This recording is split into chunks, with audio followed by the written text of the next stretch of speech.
Howdy, folks, and welcome to another day in the Milky Way. Tonight, we got a great show for you with my co-host, David Null, Hawkeye Two Feathers. Welcome. Welcome, and thank you, Robert, as always. And welcome to everybody. We always welcome you with the, good intentions of the universe, and we hope you're doing as well as possible. And thank you always for showing up. Oh, yeah, absolutely. Anyway, so tonight we're going to be talking about corn, of all things. Corn, because guess what? It's planting season, and I just finished up my garden. Oh, man, and it was a chore. It was. I got like 5 rows of potatoes, and there's probably 50 hills in each row, and then I got another 6 rows of corn, and I got 50 tomato plants, about 20 cauliflower plants, another 20 broccoli plants, and another dozen cabbage plants. And or maybe it's the other way around, but either way. And then I got cucumbers. I got rows and rows of cucumbers, and squash and melons and beans and beets and carrots and and onions too. Don't forget the onions. So been busy with that. All finished up kind of now. Flowers planted in front of the house. It's looking pretty good. Did you plant anything? No, not yet. It's too hard down here. And I mean, with my bad back, it's all I can do to walk out to where the garden used to be. I'm trying to reclaim some of it. So, but every little bit at a time. So, but I'm glad you put in a big garden, because that's the way I used to do it. So good for you. I'm trying, I tell you what, it's a lot of work, Oh, yeah. I mean, yeah, you're right. It's backbreaking work, and, but it's got to get done. Otherwise, if it doesn't get done, well, nothing's going to grow. Got that new freeze dryer, and can't use the freeze dryer if I don't have any vegetables to freeze dry, right? That's right. So, but I didn't hear you mention okra. No, didn't plant any okra. I never grew okra before.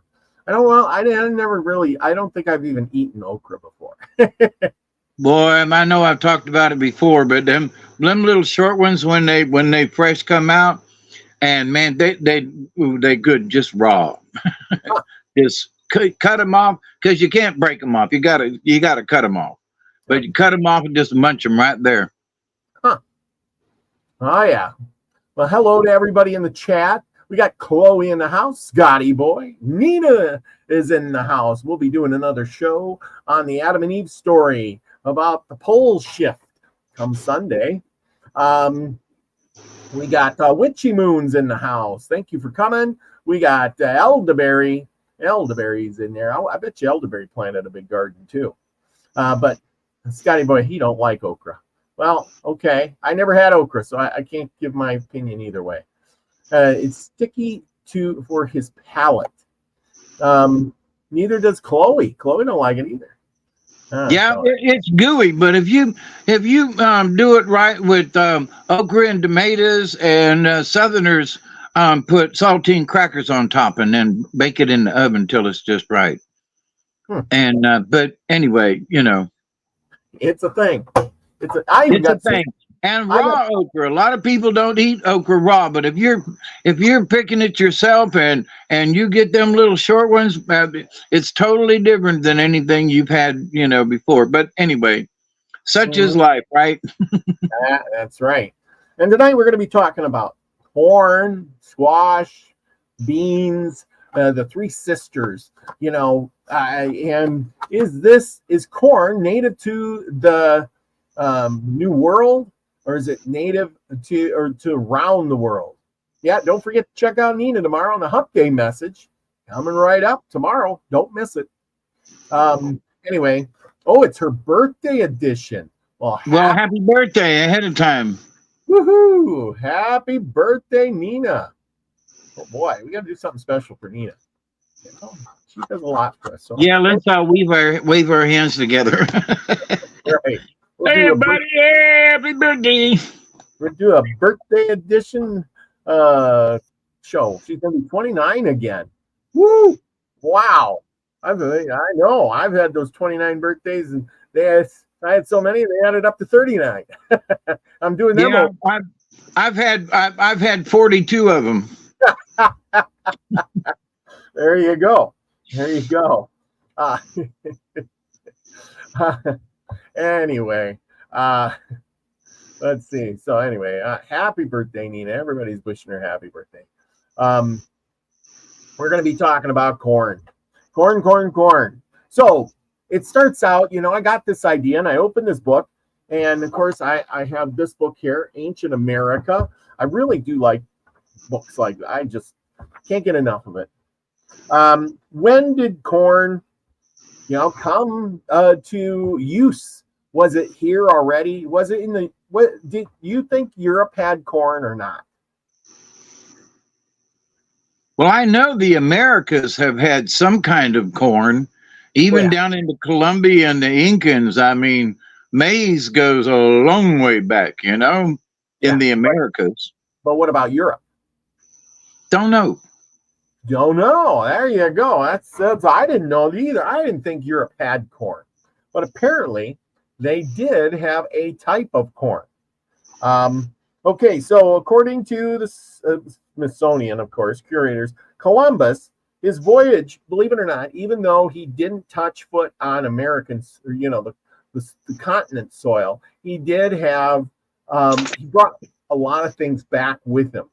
Interesting things like corn, potatoes, new things, all the stuff that the natives were eating or doing. He was taking samples and bringing it back. And as soon as he brought it back, the voyage inaugurated the spread of new world plants across the Atlantic to the great benefit of mankind.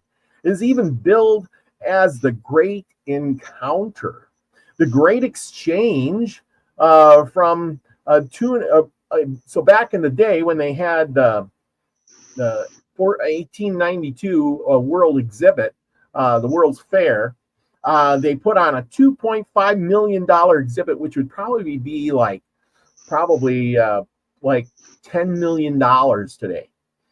An exhibit with spectacular grand archway made up of 14,000 ears of corn or maize. Now that's the other name for it, maize. We're going to get into what names corn really had. Potatoes. Chloe loves potatoes.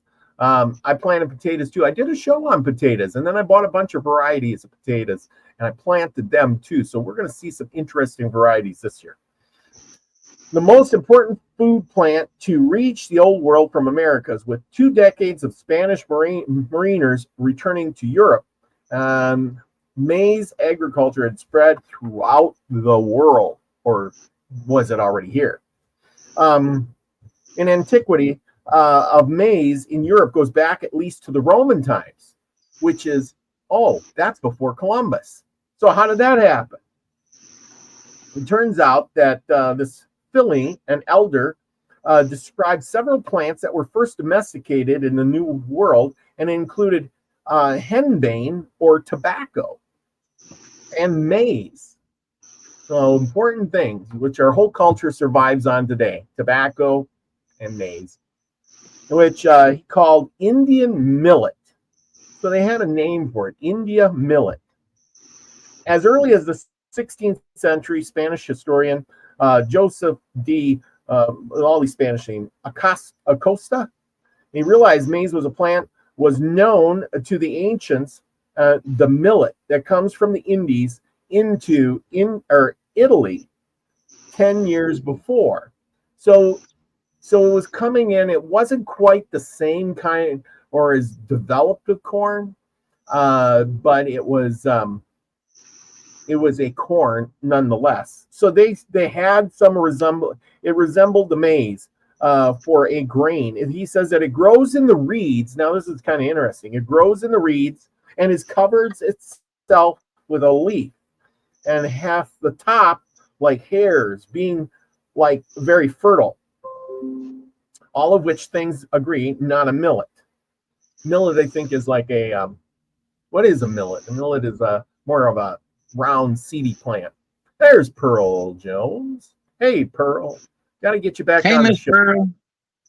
You know, she was going to come on one time and she didn't feel good. And I hope she's feeling better. And maybe she can get back on the bandwagon here. It takes a lot of energy to come on and read cards and do all that stuff. It zaps the heck out of you.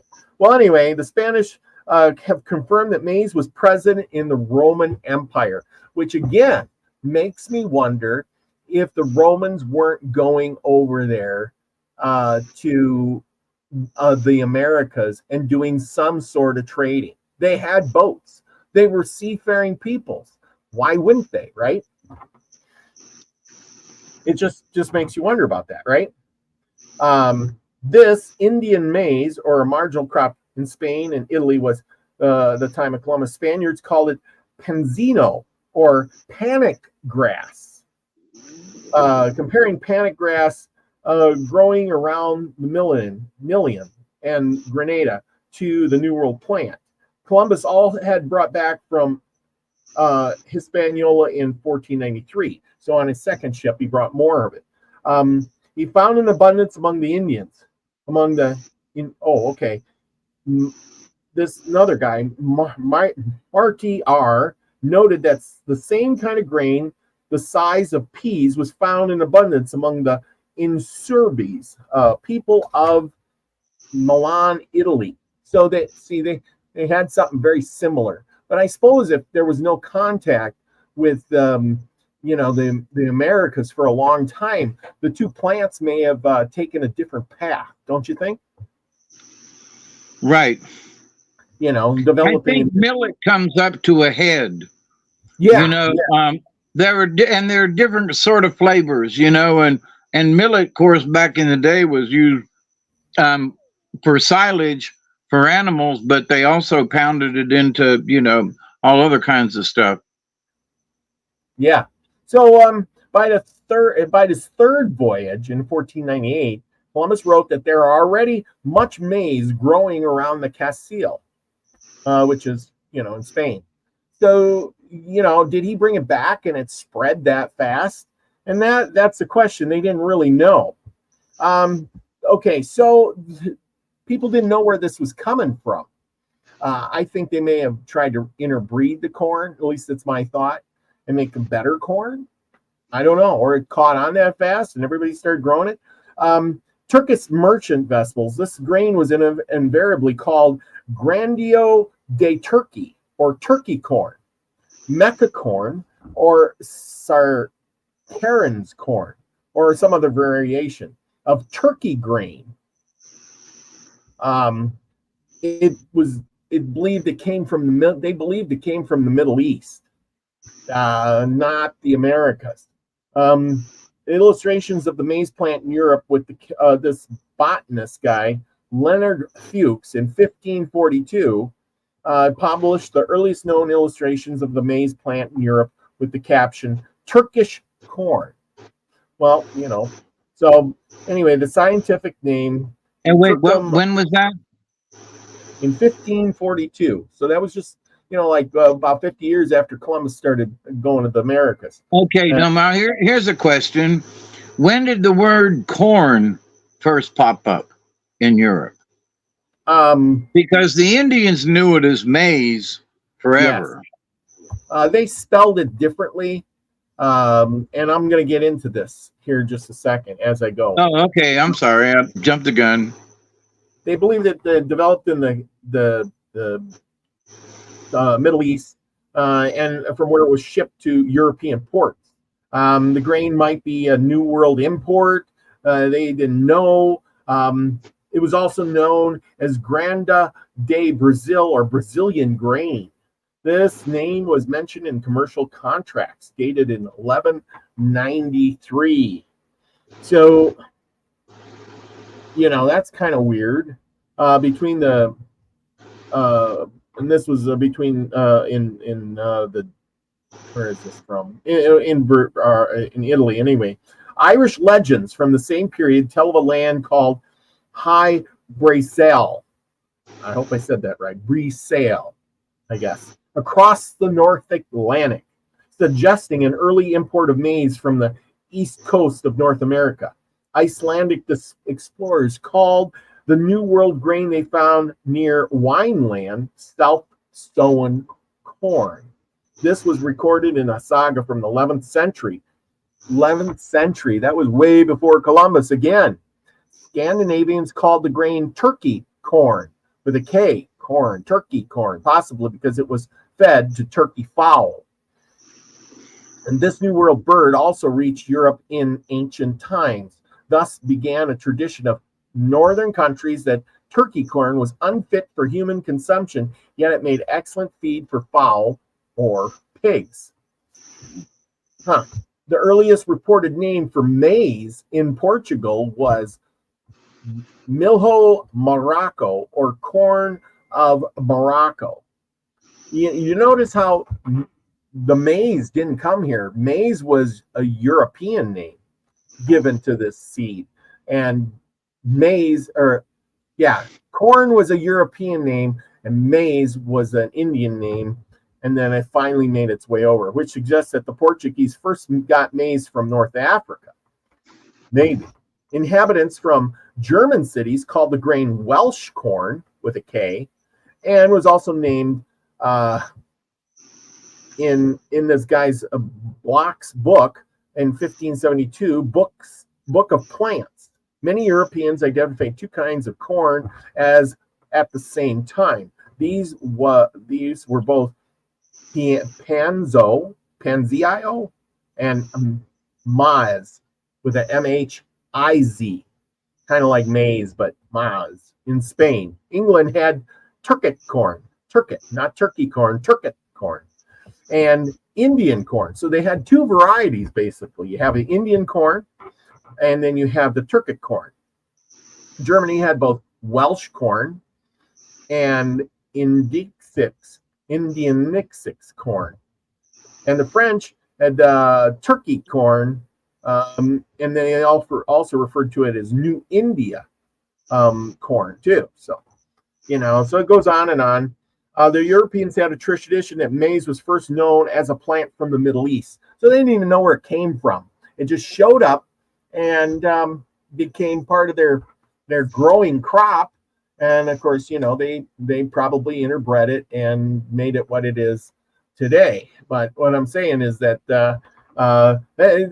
it was a seed that was getting spread around. Nobody really knew where it came from. And there might have been a couple different varieties. Over time, there emerged two dramatically opposed factions who believed that maize was independently domesticated in both hemispheres. And they insisted that the New World domesticated totally unknown to the Old World until after Columbus. So they were domesticating this corn, and it just happened to come out all at the same time. It was also apparent that maize was a traditional crop of New World civilizations. So here in the Americas, it was a traditional crop grown all the time, like corn, potatoes, beans. Whereas in Europe, it was more wheat and grain, and corn was, fed to the poultry and the pigs. And they didn't even use it, I suppose, because it probably wasn't so sweet, like sweet corn or something. They identified in 1588, and this other guy, Montanus, identified two kinds of corn, Turkish corn and Indian corn. His Indian corn was a new variety brought back from the New World, which was sometimes referred to as India Occidentalis or Indian Nuevo, which means New India. This new variety had what he called prop roots, and large ears. Thus, it was distinguishable from Old World varieties. The belief that the grain was known in both New World and Old World is a reflection of the scientific names given to the plant. And then it goes on with a bunch of Turkish grain. Eventually they figured out Turkish grain. He called it an error due to contrary evidence that maize was a New World domesticated corn.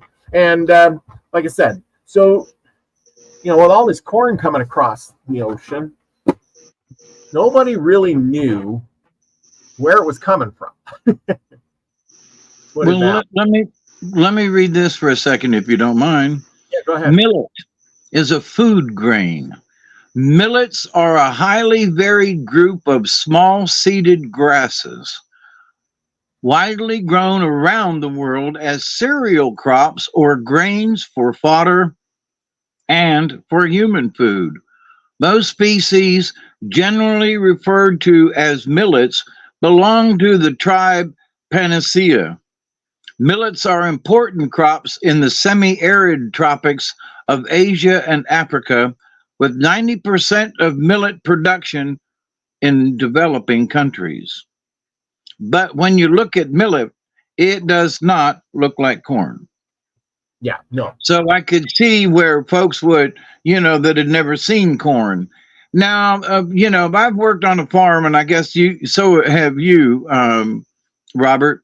But to get enough corn, I'm just throwing this out there.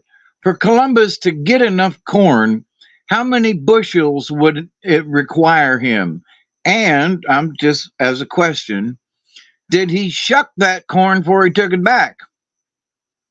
I don't know. I mean, so if you had a bushel of corn of just grain, that's a lot of corn. But Yeah. if you've got a bushel of corn with ears, well, not so much. You know what I mean? Because of the space involved. So I'd be curious. My suggestion would be that to give folks an idea of what it would be like, I'm sure that they had some dried corn around. And that was, because if you don't pick corn at its prime time, it's going to be dried and it's green. Now you can pulverize and turn it into flour, but if you don't get corn when it's just ripe to pick it and boil it up and eat it, another day or two later it's hard as a rock and it's good for the cattle. So Yeah. I could see where, if they, depending on what time of year he got there, kind of thing, and where the corn was in production and all that. But to take any home, maybe a couple of bushels, because how much corn was being grown by where he landed? You know what I mean? He'd be stealing all their corn. Not that he cared, but so he just went through there and pulled all the corn up and took it back. Yeah, that I don't know. I mean, but the way Columbus was and the way them folks was, oh, look, we'll just take the whole field, guys, and the Indians are going, what? So,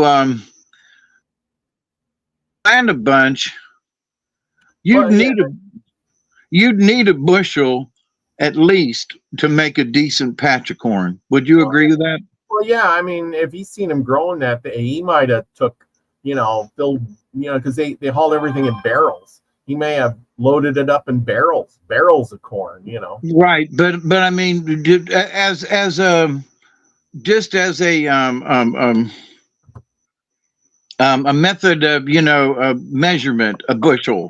Yeah, he probably dumped it in the barrel, but but he'd have to have a couple of bushels of corn to take back with him, dried. And of course, he'd have to learn a little bit on how to grow the dang stuff, how far apart, what kind of thing. So it'd be, I could see that it would take him, if they had 2 bushels of corn, let's say, planted them in that corn, and each ear has to come out with enough corn on it, and so that it would take about 2 seasons, and they could have a very large field of corn if they did it right, And apparently, some of them guys who were botanists and stuff back in the day, they were well aware because they were growing millet and things and different kinds of grains.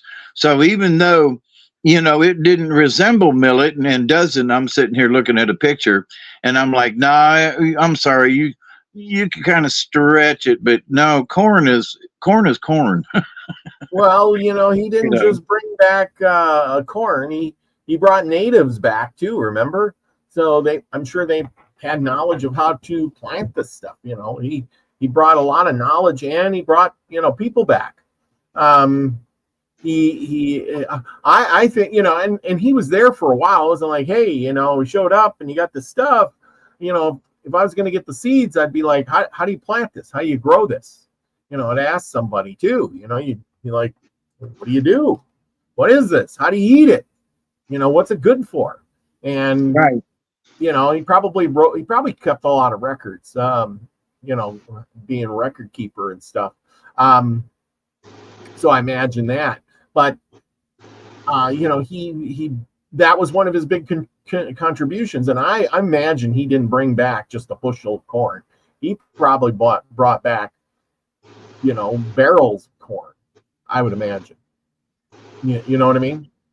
And the Indians would probably have one of those big barrels would be about 3 bushels. Yeah. I mean, even if he had with the ears on them now, with the ears. But and that's to my point. Is like I'm as you were reading that, I was thinking, them poor Indians keep getting screwed every time they turn around. So in order to get a bushel of corn, it takes several rows. So if these Indians don't have a large plantation of corn because they were doing everything by hand, then in order for Columbus to get enough corn, he had to swipe everything from the Indians, is what I'm trying to get across. He took a whole plantation and picked it to take back with him. How much? That's a good question. How much corn were they actually growing? I mean, I read stories before where they had fields that were 200 acres, and the colonists went over there and burned them. And I'm thinking, holy cow, you had 200 acres that were just in corn, and you did that by hand? That's a lot of corn. That is a lot of corn.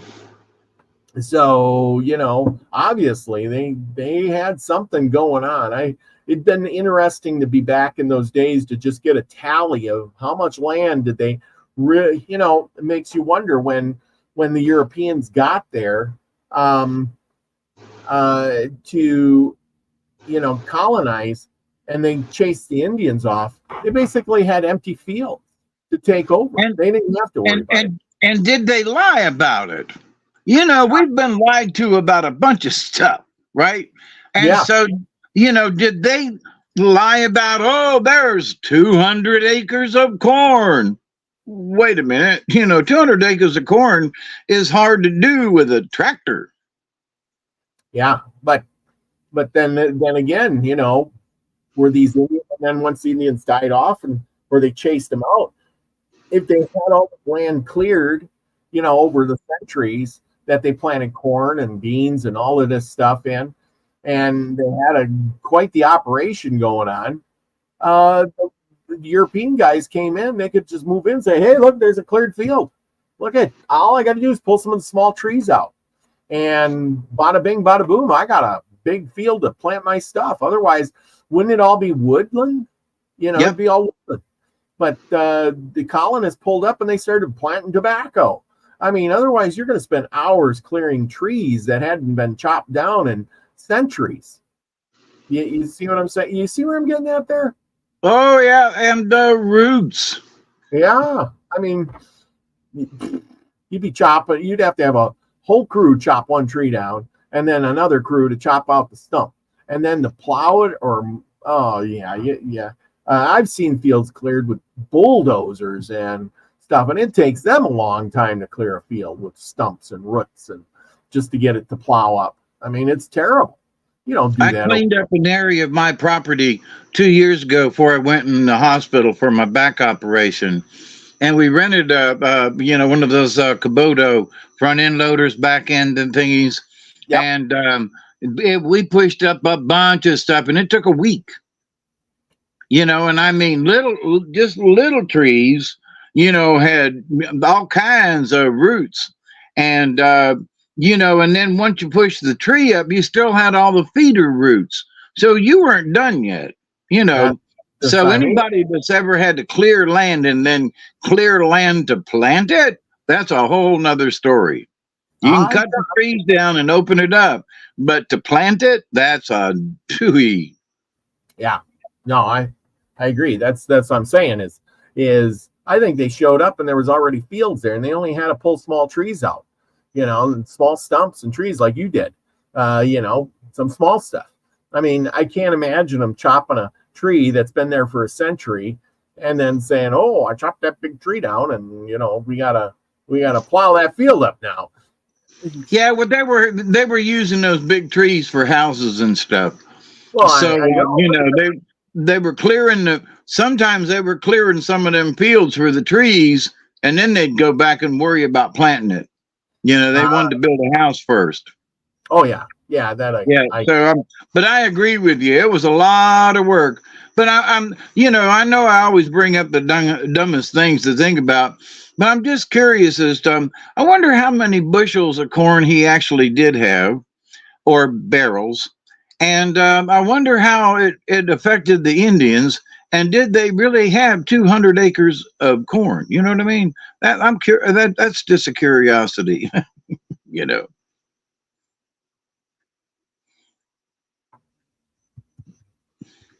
Let's Google it.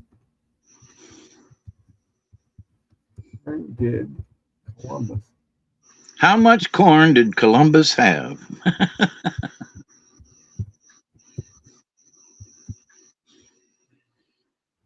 And my curiosity would be, if I years ago I lived where, right across the street was 15 acres of corn, and that was a big field of corn.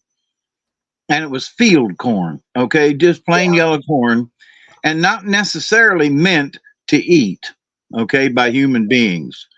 But the field corn, well, any corn, will get to a point where you have to go out there and pull back some of that chuck a little bit and check to see if you can push your thumb into one of them kernels and whether or not it'll squirt. And if it does, it's ready. Pick that puppy and take it home and put it in the pot. Boil her up, Yeah. But what a lot of folks don't know, that the days of sweetness. Now, sweet corn is raised totally different. It's a different kind of corn, and it's bred so that the sweetness will stay in the corn longer. So when by the time they send it to the store, you can still squirt one of them kernels out, kind of thing. But back in the day, it was just a lot of it was just regular old corn, and so you might have had 3 or 4 days where the corn was really at its prime to eat.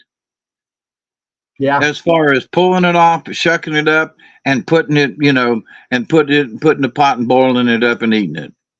So nowadays, people have no idea how much trouble it is to grow corn, especially sweet corn, that by the time you get it in the store and you shuck it and eat it, how much trouble it's been.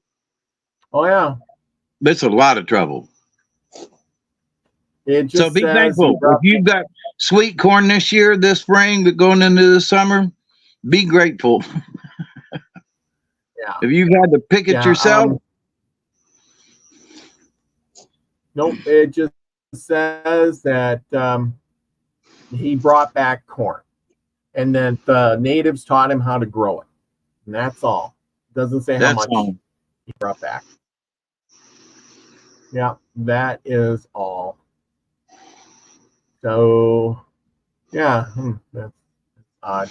Okay, well, I guess we'll go with that. And but with that, I'm just carrying this on. So he comes back with this corn stuff, and they go, "What the hell is that?"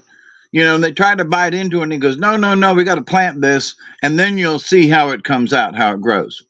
And so it's like, well, but what is it? Well, I got to plant it first, and then you're just going to have to wait. It's really good, trust me, And they're like, king and queen are going, come on, So then they had to plant it the next season and nurse it up and see it. Then everybody could go, "Oh, wow, this is really good." They pull it off the stalk, chew it up and eat it and go back for more, Yeah. Well, anyway, so we're just going to go with corn. I don't know how much. It's a cereal plant of the grass family. We know most of this. Domestication was first domesticated by native peoples in southern Mexico around 10,000 years ago. Modern corn is believed to have been derived from the basals, whatever. Anyway, a wild grass. Its culture had spread as far as north as southern Maine by the time the European settlement of North America, and the Native Americans taught the European colonists to grow the indigenous grains since its introduction into Europe by Christopher Columbus and other explorers and colonizers. Corn has spread to all areas of the world suitable to its cultivation. It's grown from 58 degrees latitude in Canada to Russia at 40 degrees south latitude in South America. So basically grown all over the world. Yep. It's been, let's see, the corn plant is tall, annual grass with a stout, erect, solid stem. If you haven't seen corn, that's what it is. It's the narrow leaves, wavy margins are spaced alternatively on opposite sides of the stem or the stamina.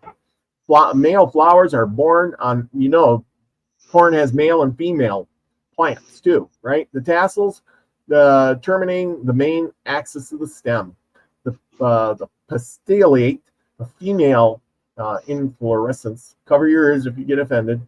We're talking sex talk of plants, which mature to become the edible ears, are spikes with a thickened axis bearing paired spikelets in longitudinal rows.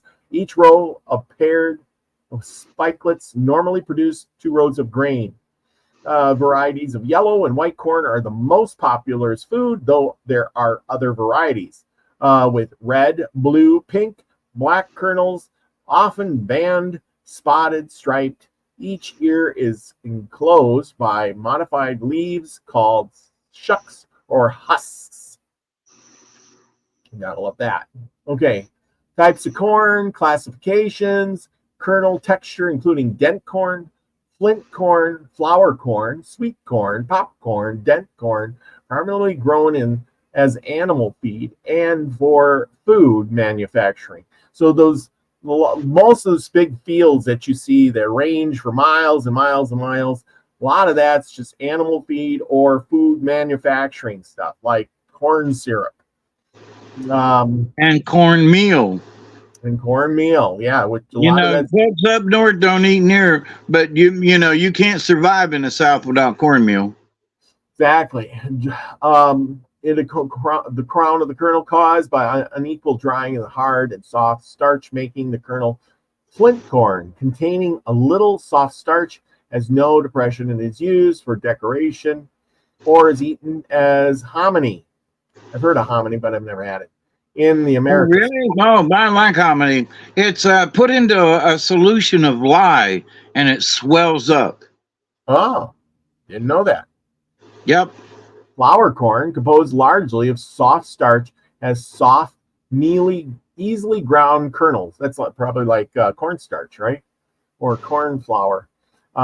Tortillas. Yep.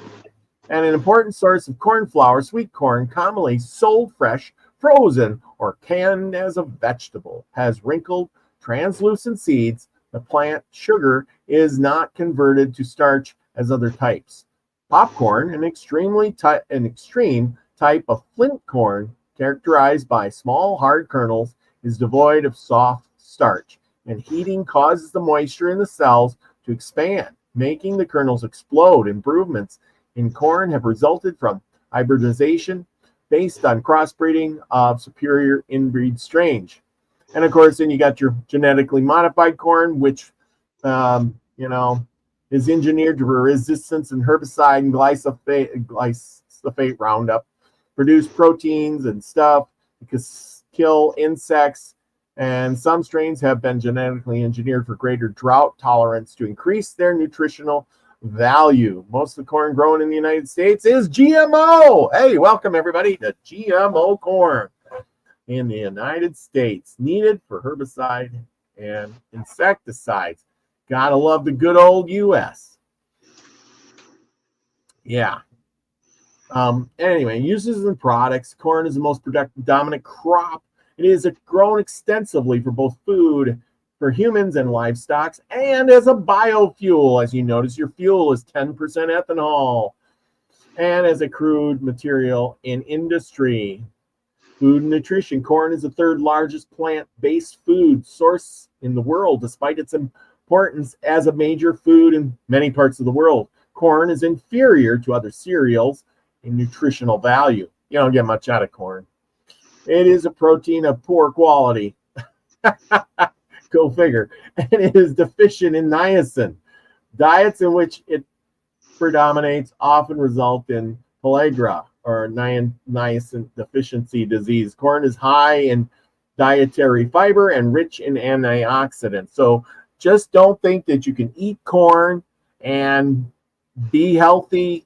Yeah, cornaholic or corniolio, whatever. Good one. Anyway, yeah, don't eat corn and think you're going to live and be really healthy. You'll get niacin deficiency disease. Unlike many other cereal grains, corn flour is gluten-free. Didn't you know that? So when you go to the store and says gluten-free, it's made out of corn or some other kind of stuff. Cannot be used alone to make rising breads. It is widely used, however, in Latin America cuisine to make masa, a kind of dough used in such staple foods as tortillas, arepas, and tamales. In the United States and many other places, sweet corn is boiled or roasted on the cob, and that's how I like it, roasted on the cob. Ah, the corn roast. You put that cob of corn in some water, and you let it soak, and it soaks up all that water, and then you put it on the grill, and oh man. And let it steam. Yeah, that is some of the best. Okay, corn is cream converted into hominy. The hulled kernels are meal and cooked in corn puddings. Have you ever had corn pudding? I never had. Yeah, actually I have. It's interesting. Really? Cool. It becomes a mush, polenta, grilled cakes, cornbread. I've had cornbread. And scrapple. Never had that. It is also used for popcorn. Love popcorn. Who doesn't love popcorn? Who wants to go to a movie and not have popcorn? What would we do? We're going to a movie and we're going to eat Brussels sprouts. Not the same effect. Yeah, beans are good, but the popcorn's just got to fill in there. Yeah, it goes for breakfast cereal preparations. Corn oil. Yeah, corn oil. And corn oil is good, except that they hydronate it so it keeps. And you get hydrogenated corn oil and margarine and stuff, and that's bad for you. It is not good. Eat real butter, dang it. Yes, eat the real butter. The hydrogenated stuff is bad for you. If you want something that tastes like butter, use butter. Yes. Besides that, hominy coconut. Anyway, I'm trying to read this thing. Corn oil, valued for its bland flavor and light color, is used primarily for food. It is flavored as a salad oil, frying oil, because it contains little cholesterol. Really? Corn oil can be converted into margarine by dehydrogenation, a process in which the oil is combined with hydrogen, which is bad, at a high temperature and pressure in the presence of a catalyst. Corn is also fermented into a number of alcoholic beverages, notably bourbon and other corn whiskeys. Do they moonshine? Moonshine stills out by you? Oh, they used to. Really? Nobody does. Yeah, there was a lady that about 4 or 5 miles north of me. I mean, this has been 30 years ago, and she was my age then. And they say that she made the best corn liquor, and that on Sundays, the back in the day, you couldn't buy any kind of alcohol, and so Sundays, boy, there'd be a line of folks lined up at her place, and she worked at Mall Aircraft when I worked there, and she was on probation by the federal government because she was making and selling alcohol, and the ATF raided her house when she was 70 for Wow. making alcohol back in her barn. And of course, she was selling it to every, and they asked her, they said, why were you making, this corn whiskey? And she said, because my husband's an alcoholic and I couldn't afford to keep him in whiskey. So I made it. And so I made it up and sold it on the side. But there were folks that said, yeah, oh, miss, she had the best corn liquor there. Yep. Wow. So, yeah, I mean, just a few miles from where I live is where she, had her still and everything set up. So, yeah. ATF. The Wow. revenuers. The revenuers are coming to get her. Yeah, Dang. and got her. And because she was so old, they didn't put her in prison. But I was talking to her because she worked in the upholstery department of Mall Aircraft at the time, and I was like, "How come you're so strict and you don't?" She goes, "I'm on probation from the federal government," and I thought she was BSing me, Then I asked around, and they were like, "No, she," And then they told me the rest of the story. And then one day at lunch, she kind of, I'd been there for about a year then, and she was like, "Let me tell you a story, Mr. Dave." Holy crap. Wow. I was making it in my barn. I had so much, I just thought of selling a few bottles of it because my husband was drinking the rest. Yep. She said, well, I had to save money because he was drinking so much all the time. And so, and they had to bring their bottles back so she'd fill them back up. I mean, she had a regular business going and somebody turned her in. Yeah. Elderberry says, I have a still. Yeah, I have half a still. I got to finish it up. I think that's on my bucket list of things to do. When the apocalypse comes, people are still going to want alcohol. And that's true. If I can make alcohol, man, I'll be the richest man in town. You know what I'm saying? Oh yeah. Anyhow, in all them western towns, where was the biggest business? the liquor, the saloon. Saloon, yes, the saloon. You could go and buy some beans and stuff, but they'd go into the saloon. That's right. Barkeep. I always wanted some. Well, the thing was they couldn't really make beer. They had to have whiskey or something like that, some type of alcohol. Because beer, they didn't have a refrigerator or a freezer or anything to keep it cold. So, who wants to drink warm ass beer?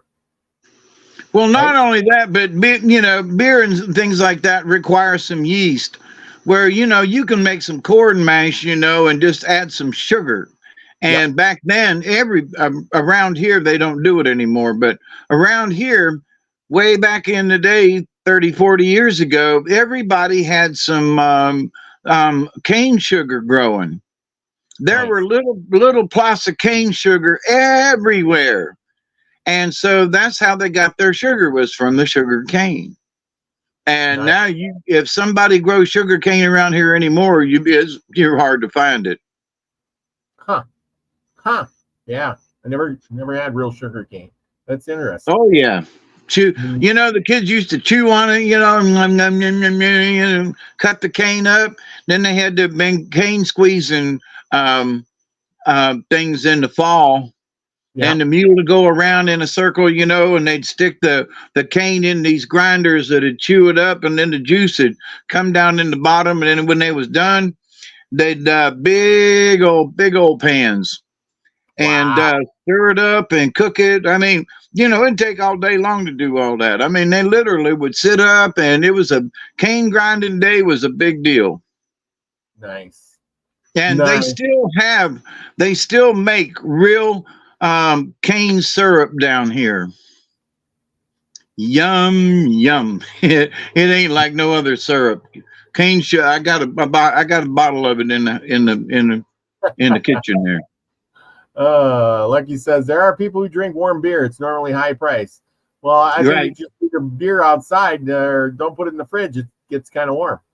There you go. Sell it for a premium. It's not refrigerated beer. Extra price. Anyway, Yeah, let's man. go. You know, some folks they you know they made a lager that it was, you know, basically you drank it warm. Yeah, yeah.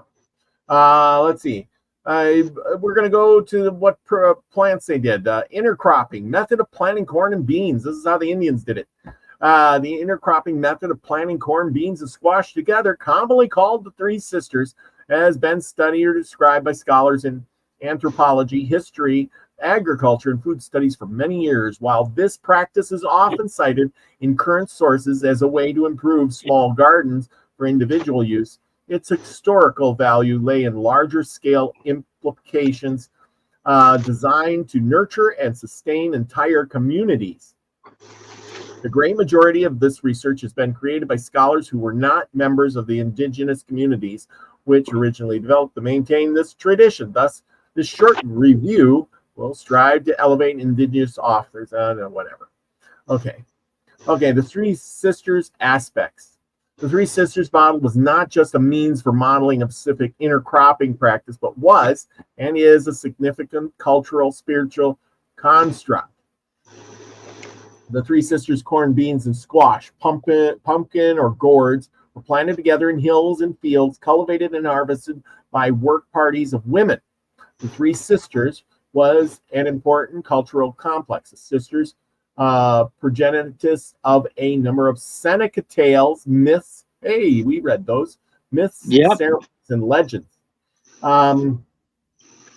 Let's see. Then the Iroquois people, corn, beans, and squash, are the Three Sisters, physical and spiritual sustainers of life. These life-supporting plants were given to the people when all three miraculously sprouted from the body of a sky woman's daughter, granting the gift of agriculture to the Iroquois nations. They even put it on our dollar coinage. Among the Senecas, in planting corn, the seeds and squash and beans were sown in every seventh hill because it was thought that the spirits of the three plants were inseparable. They were called Dionoke Ko. These sustained us in the green corn Thanksgiving. The leaders rises and says, Dieneto Neo, Dieneko Keo. We give thanks to our sustainers. Certain women banded themselves together in a society called the Tanawisa or Tuwasas, or One no, or the proprietary of the sisters of the Three Sisters by certain ceremonies. In their ceremonial march, the Wanitu Washas, the leader holding an armful of corn and a cake of cornbread, leads her band in a measured march about a kettle of corn soup, about a kettle of corn soup.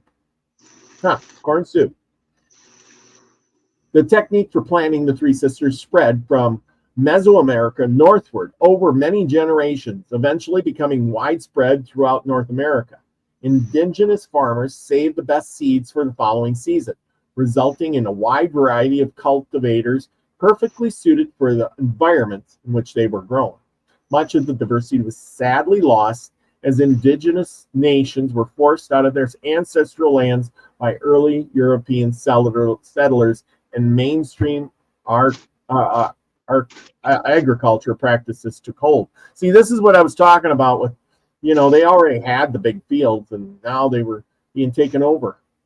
In the area that is now considered northern New York, the Odysee made great use of the companion planting, and the Three Sisters were an important part of their diet, known to the Iroquois by the French and the Six Nations by the British. The Odysee existed as a material democratic form of government in North America long before the European incursion.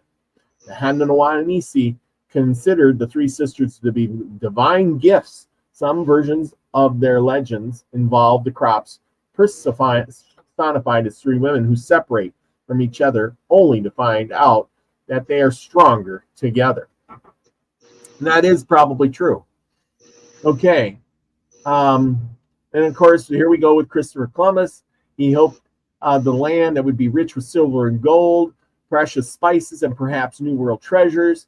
and its bounty. Well, what he did find was corn, and as much as he, didn't know it, the Americas, he came back to as a Columbian exchange. There would be no tomatoes for Italian food, no hot chili peppers or in Indian cuisine, no dietary staples like potatoes, squash, beans, or corn. That's pretty much what we all live on. A lot of the domestication and breeding results in today's major food crops. The important initial work was done by indigenous people, says this guy, Jules Janik.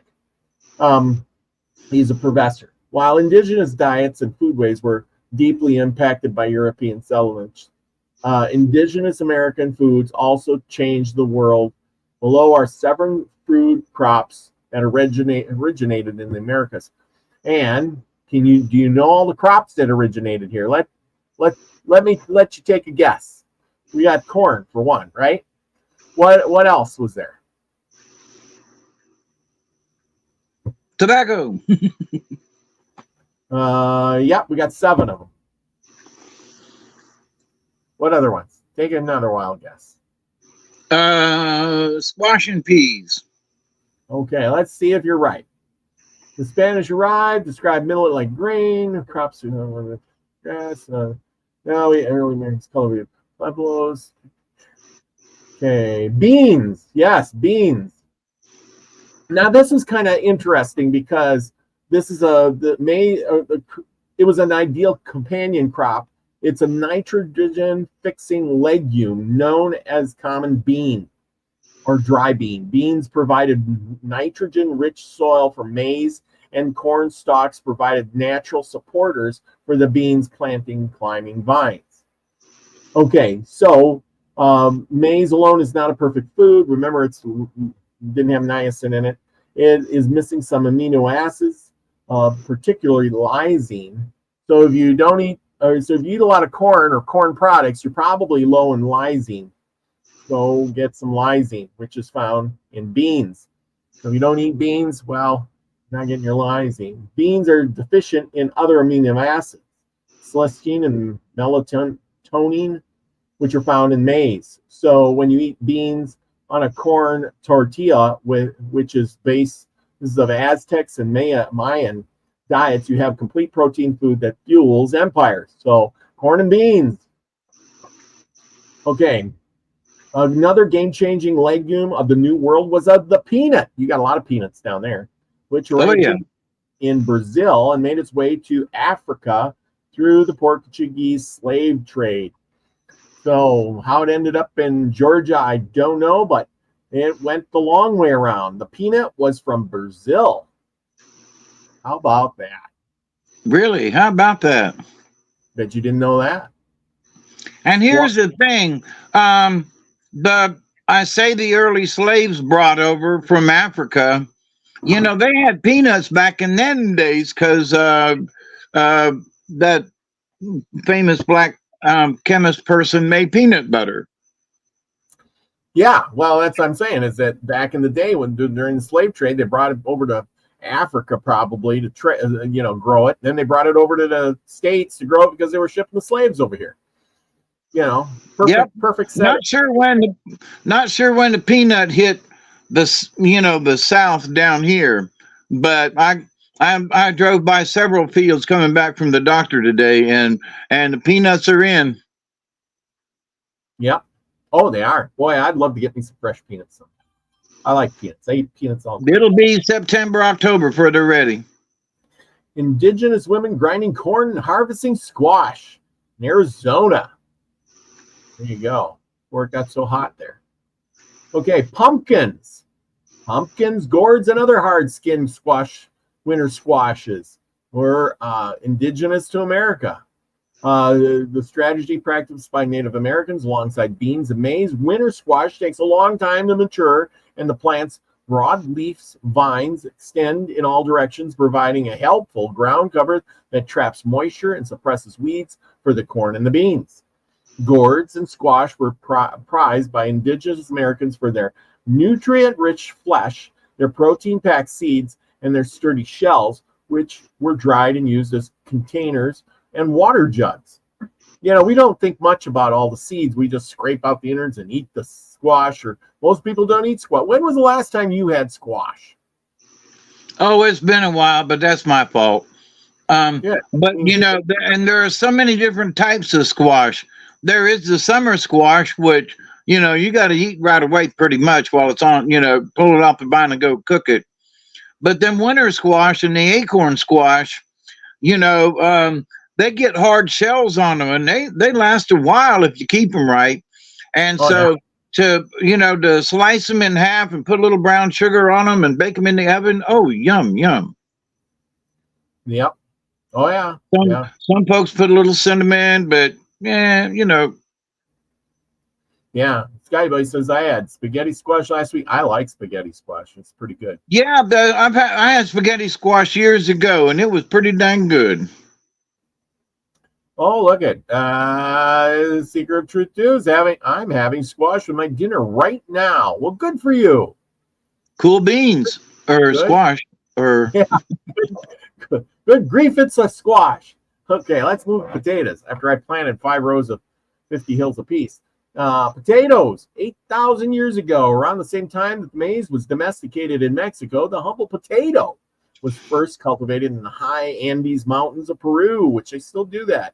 The starchy tuber doesn't look like a superfood, but potatoes contain every essential vitamin except A and D, which kind of are sufficient as source of protein.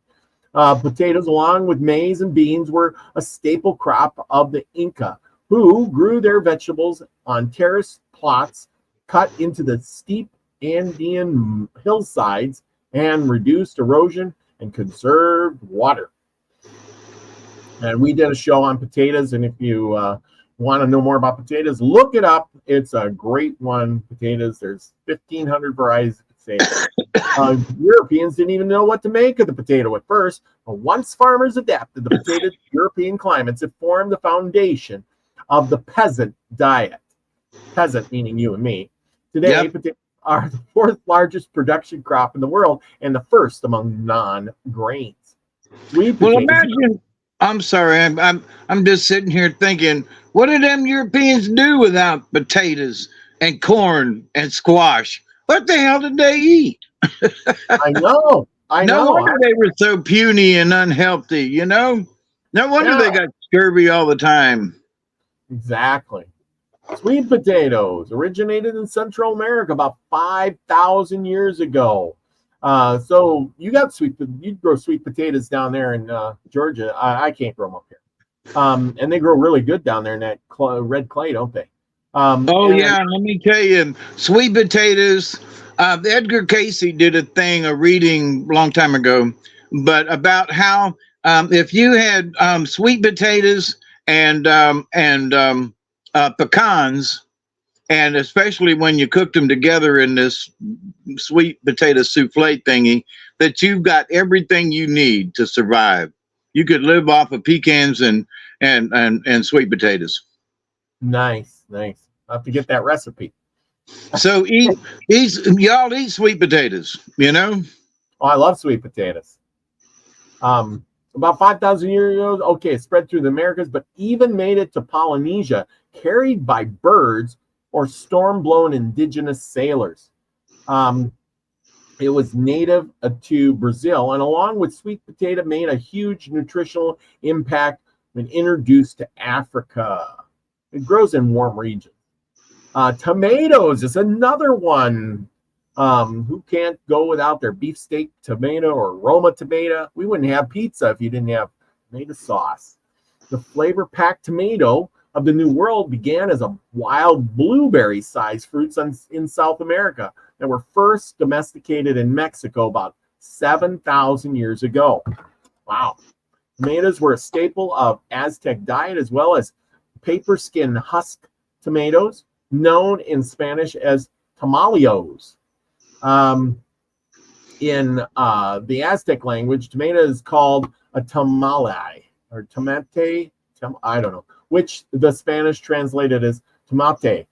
A friar, Bernito, a Spanish colonist historian, described a variety of tomatoes in Aztec markets. Large tomatoes small tomatoes, leaf tomatoes, thin tomatoes, sweet tomatoes, those which are yellow, very yellow, quite yellow, red, very red, bright red, reddish, rosy dawn color. Europeans were slow to adopt the tomato, which is related to the poisonous mandrake, a fellow nightshade. It took centuries, for example, for the tomato to become a staple of Italian cuisine. It wasn't until the late 19th century that Italians began eating pasta with tomato sauce. So my question is what did they do before that? What were the Italians eating? No pasta? We eat pasta. We just put some butter on it. There we go. Tamales. Whoa. We have a tendency to think that, the Italians have been eating, pasta, well, maybe pasta, but pasta with tomato sauce and, for literally thousands of years. Nope.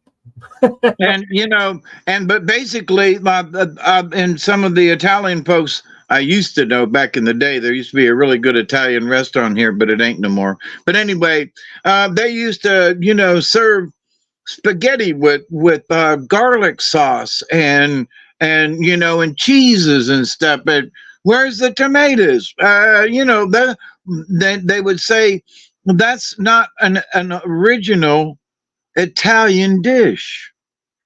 And now we know why. Because they didn't really traditional Italian dishes, they didn't have tomatoes until a couple of centuries ago. Yeah, the 19th century, that's 1800s, man. That's like a couple hundred years back. So 250 years ago or so, the Italians made spaghetti with the garlic sauce instead. Somebody said, "What do we do with these? Oh, mi mamma mia, tamales." You just eat the pasta and like it. Yeah, well, they probably dropped it and went, "Uh-oh, I'm just gonna wait a minute. Holy crap! I wonder how they figured out how to make it thick, like ketchup, for example." But anyway, the next is chili peppers. And this is pictures of their gardens. You see how they have the raised beds? You got to remember, this is in Mexico or Arizona somewhere. See how they have raised? You can blow this up and you can see the square boxes and the raised beds and then the fences around the gardens. They're trying to keep out the critters. And I don't know what this is. This is something else planted out here in rows. Look at these people were very, for not having much, they were very industrious on growing these crops, weren't they? Maybe they filled these things with water or something, some way to irrigate. You know what I'm saying? Or maybe when it did rain, it flooded the thing and, acted sort of like a catch basin. Yeah. Rather than the rain running off. You know what I mean? It could be. Could be. The knoll is named for chili pepper. What would we do without chili peppers? I can't have chili. A lot of people love jalapeno peppers and chili peppers and pepper. Everything's got to be pepper, for God's sakes.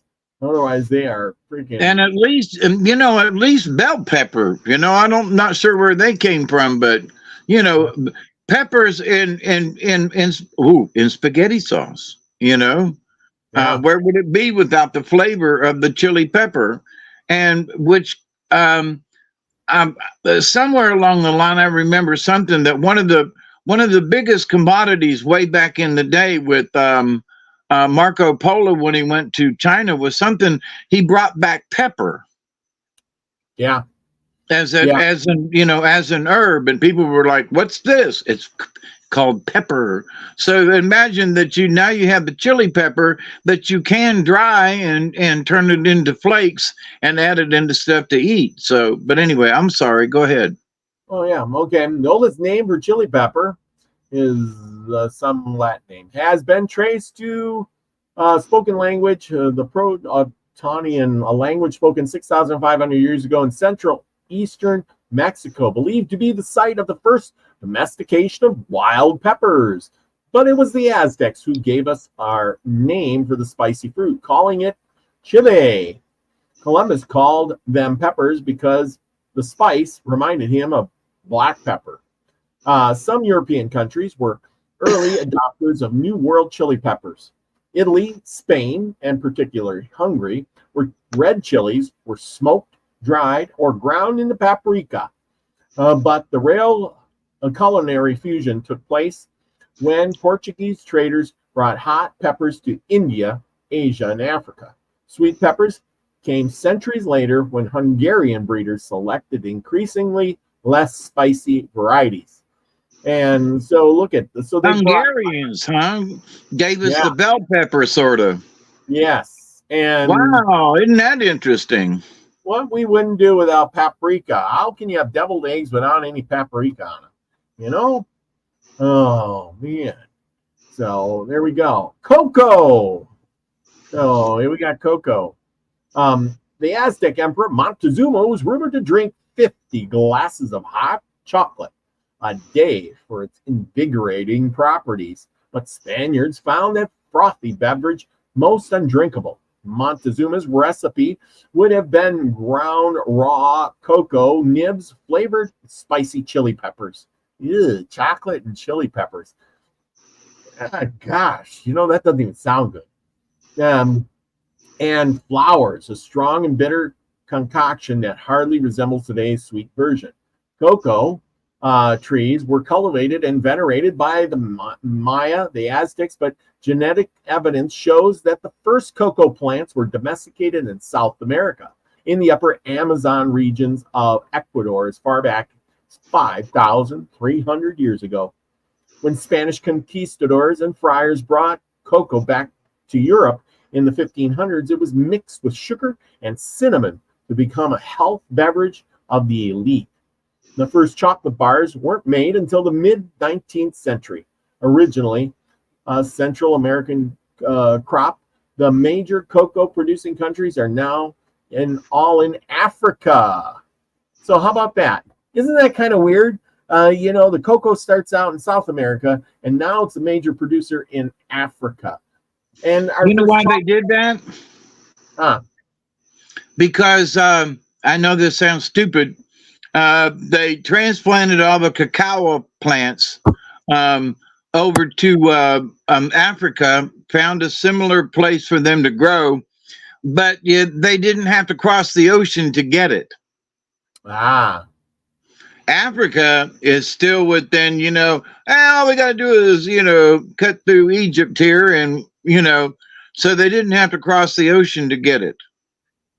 I know that sounds silly, but they didn't have to cross the ocean to get it. Ain't that something? But then the chocolate bars, who they make like the Swiss chocolate supposed to be the best, but they didn't start making chocolate stuff until the 19th century, so that's like the 1800s again. So it's like, what did they do? Oh boy, you go to the candy store and there's no candy bars there. Boy, I tell you, life would not be so well. That's why they used to chew on hardtack. Yeah, I know. Basically sort of crystallized sugar, that'd been boiled and then just, hardened up with a little bit of flavor, just hardtack, And then, of course, I don't know where taffy came from, but that was something else that came out, was taffy. Yes. So now we're going to go over to Virginia, Indian society and domesticated stuff. And as you can see by these pictures, this is probably earlier pictures. The town of Seneca, probably a Seneca tribe. And look at all the crops here. We were talking about the cleared land. Looks like they got a lot of cleared land. Look at, here's gardens, their houses, gardens, food everywhere. You know what I'm saying? They had to have. But that's what I'm saying is they'd already cleared the land. Now, if you're a white man, you come in, you kick all these people out, all this land is cleared. You burn their houses down, you chop down a few of these trees, and you got a big chunk of land here to grow your crops on. That's right. I mean, with very little effort because they already were growing the crops. The land is already tilled up. There's no roots to plow under. You got a few trees here and whatever, and you get rid of the houses, you burn all that up. That's easy. And now you got big chunk of land here, big chunk. And okay. I was watching a history thing when I find it, I'll have to send you the link so you can watch it. It's on YouTube. It's a history thing, but how Oklahoma wasn't nothing, that nobody really wanted to go to Oklahoma. There were people in Texas that were like Texas, but the people didn't want to go to Oklahoma for whatever the reason was. So that's why they kept shoving the Indians there. And Norman, Oklahoma, and places out there, that to a place that it seemed like nobody wanted it, the natives are still there in many different,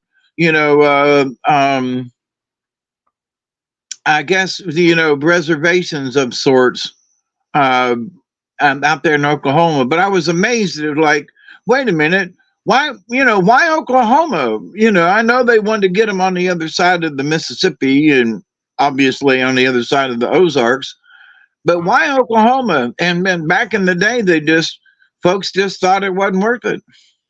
Huh. Weird. Yeah, weird. I mean, like what? It's not worth anything. I mean, you can't grow cattle. I mean, it's worth nothing. But anyway, big chunk of land. Nobody wants to go there. Yep. So they dumped the Indians there. Yeah. Okay, so we'll just skip through the Virginia Indians. They talk about they did certain plants: sunflower, knotweed, and a little barley at first, and then the so-called three sisters of maize, beans, and squash. The eastern what weed? Knotweed. What? I don't know what knotweed is. Say it again. Knot, like tying a knot. Oh, knotweed, huh? I don't know. Go ahead. I'm sorry. And a little barley at first, and then the so-called three sisters of maize, bean, and squash. The eastern North American is one of the 10 sites in the world where independent plant domestication occurred. But because of other abundant food sources in the Chesapeake Bay area, maize or corn was not widespread until as late as 1100 AD. Plant domestication coincided with increasing populations, improved weapon technology, and more complex social and political systems. Already a high-status food among the Indians, maize was held in particularly high regard by the Jamestown colonists who had never seen it before. Scholars disagree how much of the Indian diet it comprised, but it seems clear that only the highest ranking of the Powhatan Indians of Tenamasco ate domesticated plants year-round. So here's my thought on all this. We've been studying this for a while, and I'm realizing like they were talking about how the Indians came in here and they didn't start really settling down and growing crops till the 1100s. Well, why wouldn't you? Because it says the abundant food sources. Well, that means there was nobody here to, just like the Americans when the Europeans, when they first came in, there was so many buffalo. You didn't have to raise cattle because you just go out and shoot a buffalo, right? Right. Well, once the cattle are... And there were so many deer and elk. Yeah, you didn't need to be a farmer because the animals were everywhere. You just harvest all the time, eat fish and plants, and there was food everywhere. And not only that, but back in the day, the Appalachian and the old settlers, and even down here in the South, folks knew how to smoke meat. Yes. So you smoked it, and so that to the point where and you kept a little smokehouse going, and it kept any kind of flies or anything from getting in it. And and folks now smoke beef or this and that. Well, and they made jerky, and they made things to where that they'd cut it up and then they'd put it in a pot with some stew. And so you got beef, you got a little piece of meat, but it wasn't like eating a steak, And so and further up north in Arkansas and places, and even in the Appalachians, and And while I was out west too, I saw some places that, digging a root cellar was very important. And so some of the natives, especially in the Appalachians, they weren't stupid. They knew where there were cool places in the rocks that, crops and things that they could put them away. They learned how to bank potatoes and sweet potatoes, any kind of potato, and some of the squash too, some of the winter squash. They would dig a shallow hole, and line it with straw, and then they'd put a layer in, and then a layer of straw and a little bit of dirt, and then they'd put another layer of the potatoes, and then another layer of straw and a little bit of dirt, and they made a mound. And anytime you needed some potatoes or whatever, you went out there and just reached your hand in there and pulled them out. And it was like cold storage in the ground. Because Nice. in the ground, the ground temperature stays the same, and a potato comes from the ground anyway. So it's like, but you put them back in there, and if you need one, you just go back into it. So people knew how to keep food back in those days. And when did they say 1,100 years ago or something? What about the corn or something? Well, okay, so they didn't start, growing domesticated crops until around 1100 AD. They're saying.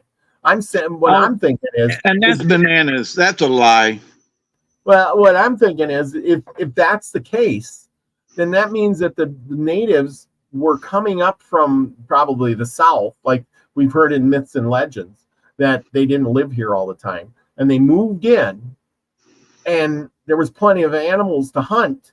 So why grow crops? And then after you're established and your community and your village starts to grow, you finally settle down and say, listen, we can't keep moving around. We're going to have to start growing some food. You see what I'm saying? Yeah. Because once well, I don't agree with that they just wandered around all the time, blah blah blah blah blah. I do not believe that. And some of the I've been listening to some of the native stories from them themselves, and listening to, and they go, the white man's stories tell that, we've only been around for 1,000 years. And they say we've been around for hundreds of thousands of years. We as the native people have been here a long time. Some of the folks, they traveled, and some of the guys went off on hunting parties and things. And there were a lot of people who couldn't travel all the time. And especially in the Appalachians, them folks, they, the Cherokee and them folks, the Iroquois, they made huts and cabins and things. They stayed put. Yeah, they went off on hunting parties, but they were pretty much there, And so this idea that they were savages and they didn't know what to do, and they were too stupid to, to grow crops. But look what the Mayans were doing.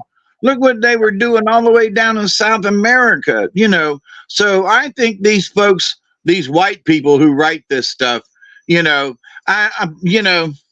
think it goes back thousands of years. I mean, thousands of years, BC, not AD. These native folks, they're finding arrowheads and things that, 40,000 years old. They were like, the Clovis Point, it was never here. And then they're finding out when maybe it was here all along. So they're saying that the Clovis Point had to come, and the Clovis people had to come across the landmass. Oh, by the way, since I mentioned it, they say that the oceans had receded and there was so much ice that they didn't travel across the ice. They traveled in a valley that was created when the water receded, and that's how they got here. So people think that they had to slave across the ice to get here and then come down Alaska and all. I can't remember the word, but it basically, the ice, the oceans receded so much that there was actually green valleys and everything, and they just traipsed themselves from, Eurasia over here to America. But Yeah. one of the stories is that when those people, when the Clovis people got here, there was already folks here. That's right. That's right. I believe it. So, and I believe that these folks, Mother Nature taught them all about growing stuff and all about the squash and the tales of the three sisters. And, these stories that we tell are ancient. They're not just a couple of 100 years old. Yeah. I totally agree with that. There's more going on than we're, and like, the thing is when you look it up, they give you this information, and that's what you gotta go by, and it's like, but the more I study it, the more I realize that you gotta read between the lines like you're doing. Yeah. And if you look on, I love YouTube. God bless y'all, but there are Native folks who are starting to talk about their heritage. And there's some of the elders who are, speaking of the old legends and when the first people came and the this and the that. And, and you realize, wait a minute, they're not talking 150 years ago or 250 years ago. They're talking about 2,000 or 3,000 years ago. And that the history of their peoples go back. And every week we talk about it and we read about the legends and the stories and so forth, but most folks, as we've talked about, they just think it's a story. They don't believe that it really could happen, and because it wasn't written down like the Europeans and the Spanish and all them did, like nobody really knows the history of some of the African tribes. Yeah And how many thousands of years of tradition, but it's not written down. So, the Eurasians and, the Chinese, now bless them for being able to write it down. But, there is a lot of history in these indigenous peoples that just was never written down. So to think that they were stupid until, 1,000 years ago or something is just ridiculous. It is. Okay, well, let's go on with this, and then we'll get to your story here in a minute. Okay. I know we're running long. Yeah, we got the maize, beans, and squash, but the Virginia Indians cultivated sunflowers, tobacco, and bottle gourds.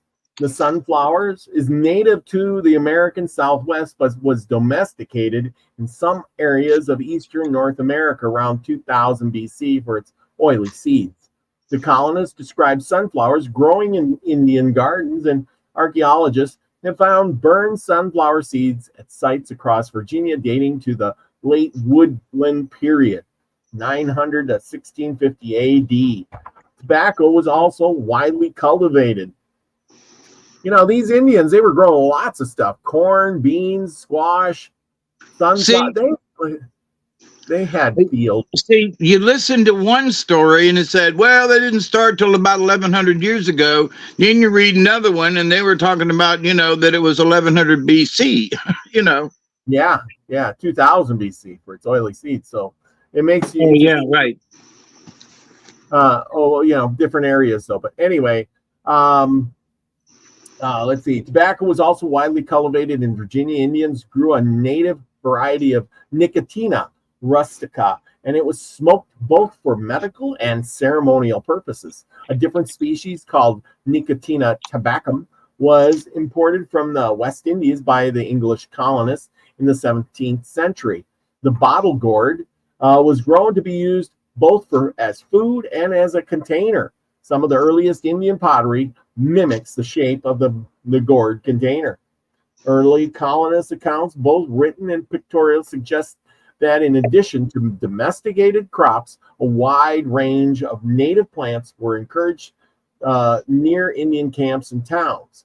These, likely wild species, but nevertheless intentionally husbandried by people who found them useful or desirable. The maricock, or passion vine, was such a plant with which colonist John Smith described as a prolific garden-grown fruit. Virginia Indians also adopted domesticated plants brought by the colonists. Orchard fruits, especially peaches and apples, and sweet melons were stiffly and successfully incorporated into Indian gardens. So there you go. The Europeans brought fruit trees. Did they? So they brought the peaches? Yeah, the Europeans brought peaches and apples. They didn't have apples over here. Go figure. Really? Until Johnny Appleseed, huh? That's right.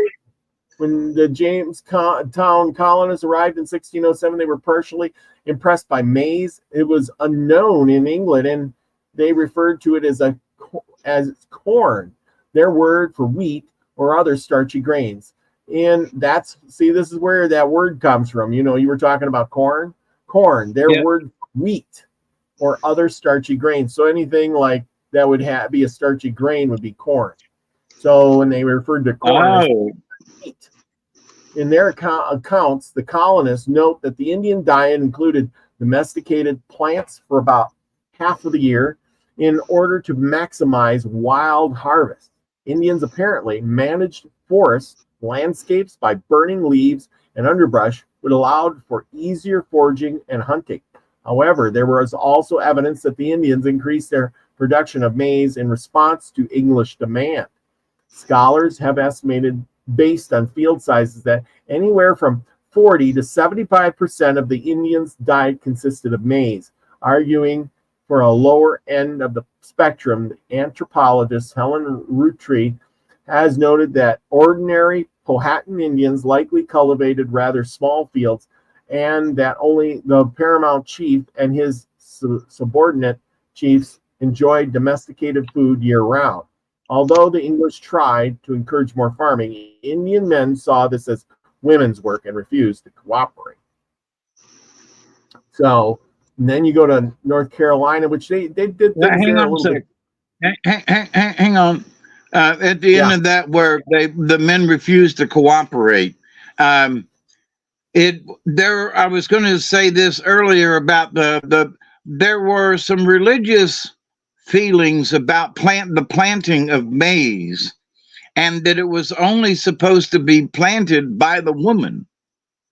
And so this idea that, well, man just didn't want to. No, that depending on the tribe, they were like, nuh-uh. It's not that us men will help you plow and stuff, but the women have to actually do the planting because they're the life givers. They're the ones who give birth. So the women of the tribe would plant the seeds, and for the seeds to give birth, you see, where the men were just, stupid semen thingies. But so listening to a white man's, portrayal of some of this is like, but hang on a minute now. It's not that the men didn't, go away and no. But that the women were so revered that the men shouldn't plant it. If the men planted the corn, it just wouldn't grow. It's called Three Sisters for a reason. I get it. It's the women who plant it, and the men can cultivate it and do that, but it was the women who planted the seeds. I see. Because they are the life givers. But anyway, okay, sorry, I keep interrupting. The Indians of eastern North Carolina satisfied many of their nutritional needs by hunting, fishing, and by gathering wild fruits, nuts, seeds, roots. Although their technology and techniques were simple, the Indians were also accomplished farmers who grew several crops in sufficient quantities to ensure survival when hunting, fishing, and gathering were inadequate. Well, of course they did. And this is just some other stuff here. According to the Algonquins, used a single term, manaquer, or poyens, melons or gourds. Pumpkins, raw and cooked, were an important part of the Indian diet. There were no melons on the continent in the 16th century. Those that Harriet and others described were varieties of pumpkins and squash. On his 1584 reconnaissance Arthur Bello undoubtedly mistook some kind of squash for cucumbers. The Spanish introduced cucumbers at St. Augustine, which is Florida, only 19 years before, so it is doubtful that the species had worked its way up to North Carolina by the time Barlow's visit. Harriet implied that the Indians ate gourds, but they seem to have used them mainly for rattles, ladles, and storage vessels. Sunflowers, about 6 foot in height, so they really had big sunflowers, provided seeds for both kind of bread and a broth. The melons provided the Indians seeds for a thick broth and a pottage, or a very good taste. And the ashes of the stalk made a salt substitute. How interesting. So you can do a lot The with ashes of what? the sunflower. Oh, wow. This was probably a salt bush, which is not, name indicates a relative of a spinach. Huh, interesting. But and of course they grew tobacco, prominent role in Indian medicine that the colonists adopted as a tonic, preventive, a cure-all. Of course, everything is a cure-all once they find it. Like their brethren farther north, the Algonquins, North Carolina took very few pains to increase their fertility of the soil. Although, let's see, the apparent lack of industry, he conceded that several patches of soil was so fertile it needed little attention. That's why. Their yield and crop, or corn, beans, maize, whatever, peas, at the least 200 London bushel besides something plant soil. Actual yields were much lower, perhaps as little as 1/10 of Harriet's estimate. When the Indians had prepared the ground to their satisfaction, they sowed it, not in rows, but in mounds, arranged in ranks and files. For their, okay, so anyway, there you go. They've planted them together. No surviving account of the Roanoke colonies says much about the division of labor among the local Indians. In Virginia, Algonquin men occupied themselves with hunting and fishing and the fighting, and left the agriculture to the women, children, and elderly, and the slaves. The Algonquins of North Carolina probably did likewise. In large settlements of Indians evidently took turns fighting animals away from the ripening crops. Of course, they had to put up scarecrows, I'm sure. The Indians practiced little economic specialization. Any family of sufficient size could live comfortably on fruits of its own labor. Town dwellers seem to have cooperated in clearing land, planting crops, and driving off pests, and perhaps in fishing and hunting. They may also have had shared food storage buildings. The tribute demanded by rulers and conquerors was often great, and even by the standards of modern welfare states. So commoners sometimes suffered want of the myths of great natural plenty. Attested Indians often pooled resources in order to take care of the needy in their own immediate groups. Even so, agricultural land was privately held, and the Indians of the region seem to have shown sculptorous respect for ownership, as these people reported.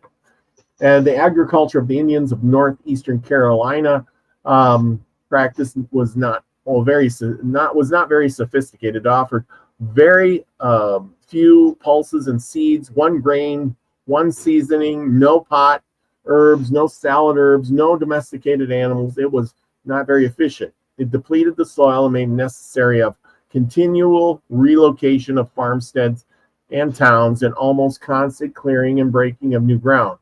But for countless centuries, it helped the vigorously active indigenous people eke out their less reliable sources of nutrition. Indian agriculture was even able to provide surplus for the improvident Roanoke colonists to live on as they trampled the region in search of precious metals and merchantable commodities. And, you know, some of these things we got. Trampled. Interesting word. Yeah, they trampled them. What was I going to say about that?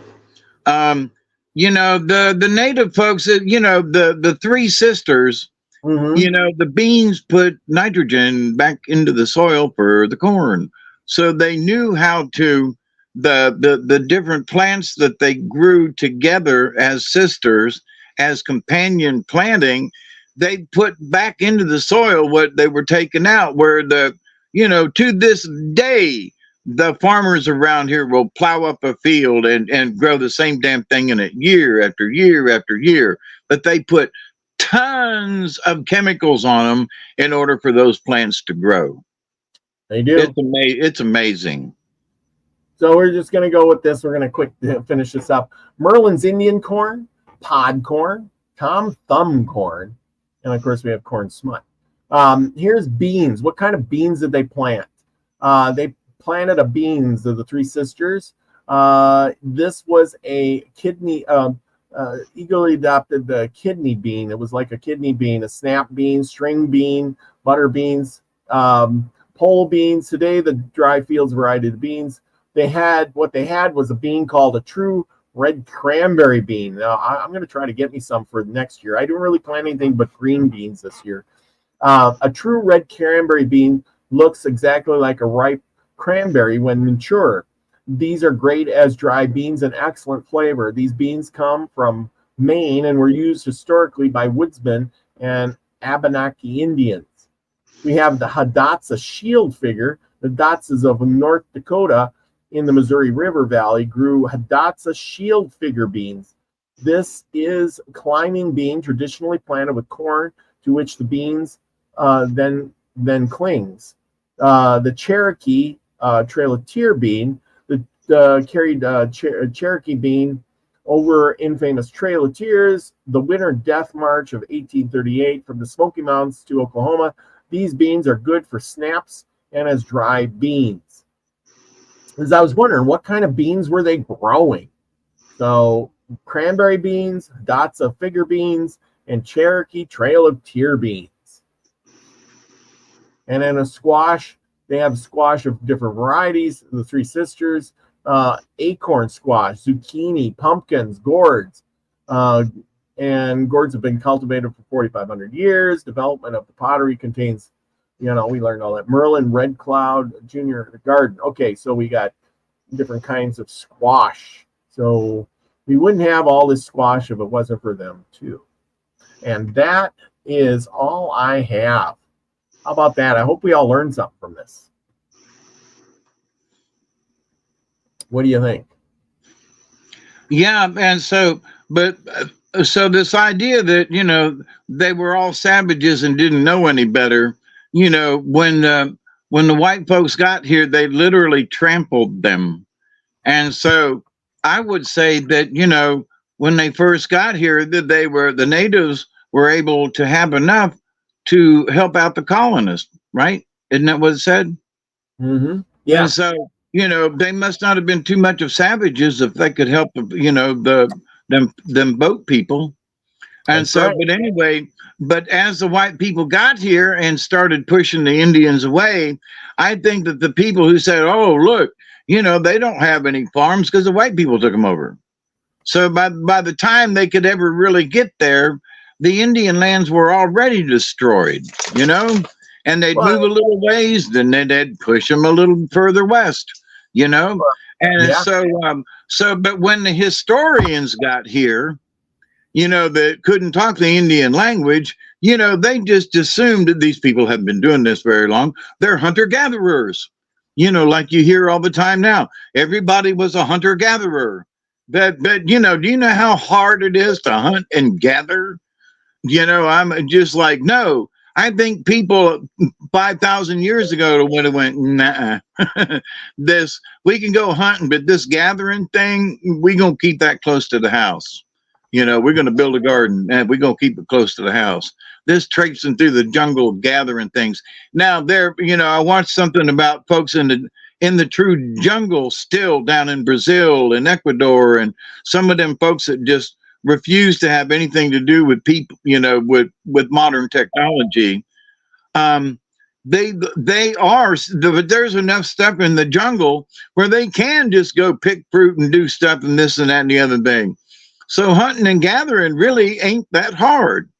But in Yeah. the Americas, it was not quite that way. You know, the jungles of Central America is different than, you know, on either end where it's, you know, winter comes and it snows and it gets cold. And so people have to learn how to do different things.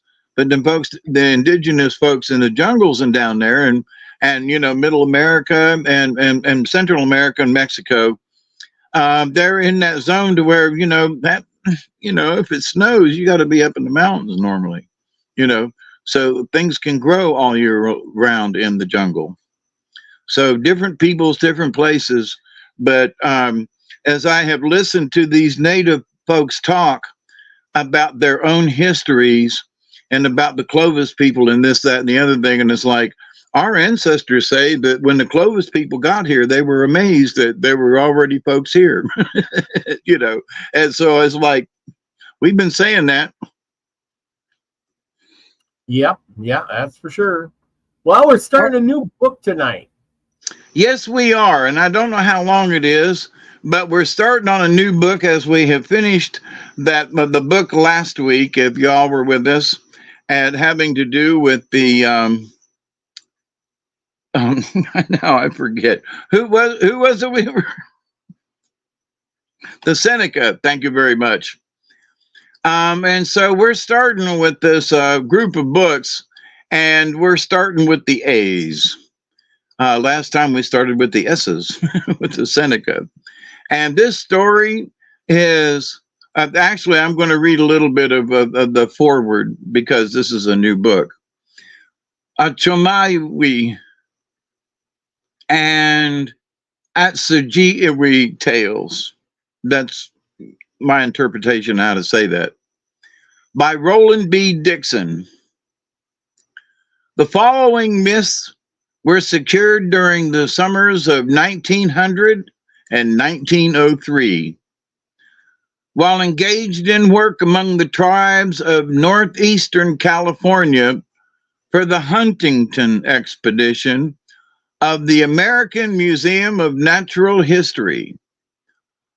Some were secured in text, but nearly half were obtained only in brief form in English. The last myths are from the Atsugui or Hat Creek Indians. The remainder from the Achomawi or Pit River tribe. Both tribes form part of the Shastan stock, of which the Shasta are perhaps the best known members. My chief informants were, among the former, Charlie Snook, and among the latter, Charlie Green and Old Wool. Now, Mount Shasta is over in California, and it's, you know, where there's a lot of folks that say that, you know, there are a lot of extraterrestrial types of activities that are seen around the mountain and so forth and inside the mountain, and very strange things around Mount Shasta. So, but these native tribes then were a part of that tribe group in California. So the first story here, I got to get here, is creation myth. The Yakumawi. In the beginning, all was water. In all directions, the sky was clear and unobstructed. A cloud formed in the sky, grew lumpy, and turned into coyote. Then a fog arose, grew lumpy, and became silver fox. They became persons. Then they thought. They thought a canoe, and they said, "Let us stay here. Let us make it our home." Then they floated about. For many years they floated. And the canoe became old and mossy and they grew weary of it. "Do you go and lie down," said Silver Fox to Coyote, and he did so. While he slept, Silver Fox combed his hair, and the combings he saved. When there was much of them, he rolled them in his hands, stretched them out, and flattened them between his hands. When he had done this, he laid them upon the water and spread them out, till they covered all the surface of the water. Then he thought, there should be a tree, and it was there. And he did the same way with shrubs and with rocks, and weighted the film down with stones, so that the film did not wave and rise in ripples as it floated in the wind. And thus he made it, and it was just right. That was to be the world. And then the canoe floated gently up to the edge, and it was the world. And then he cried to Coyote, "Wake up! We're going to sink!" And Coyote woke up and looked over his head, and as he lay, hung cherries and plums, and from the surface of the world he heard crickets chirping. And at once Coyote began to eat the cherries and plums and the crickets too. After a time, Coyote said, "Where are we? What place is that we have come to?" And Silver Fox replied, "I do not know. We are just here. We floated up to the shore." Still, all the time he knew, but he denied that he had made the world. He did not want Coyote to know that the world was his creation. Then Silver Fox said, "What shall we do? Here is solid ground. I am going ashore, and I am going to live here." So they landed and built a sweat house and lived in it. They thought about making people, and after a time, they made little sticks of serviceberry, and they thrust them all about into the roof of the house on the inside. And by, all became people of different sorts, and birds and animals and fish, all but the deer. And he was as the deer are today. And Pine Martin was the chief of the people, and Eagle was the woman chief, for she was Pine Martin's sister. And this happened at Il Texagawa. And people went out to hunt from the sweat house, and they killed deer and brought them home and had plenty to eat. Arrows with pine bark points were what they used then, it is said, for there was no obsidian. And Ground Squirrel, of all the people, he knew where obsidian could be found. So he went to steal it. To Medicine Lake he went, for there Obsidian Old Man lived in a big sweat house. And Ground Squirrel went in, taking with him roots in a basket of tools. And he gave the old man some to eat. And he liked them so much that he sent Ground Squirrel out to get some more. But while he was digging them, Grizzly Bear came and said, "Sit down. Let me sit in your lap. Feed me those roots by handfuls. So Ground Squirrel sat down and fed Grizzly Bear as he had asked, for he was afraid. Then Grizzly Bear said, Obsidian Old Man's mother cleaned roots for someone and went away. Ground Squirrel went back to the sweat house, but he had few roots, for Grizzly Bear had eaten so many. Then he gave them to the old man and told him what the bear had said about him and how he had robbed him of the roots. Then Obsidian Old Man was angry.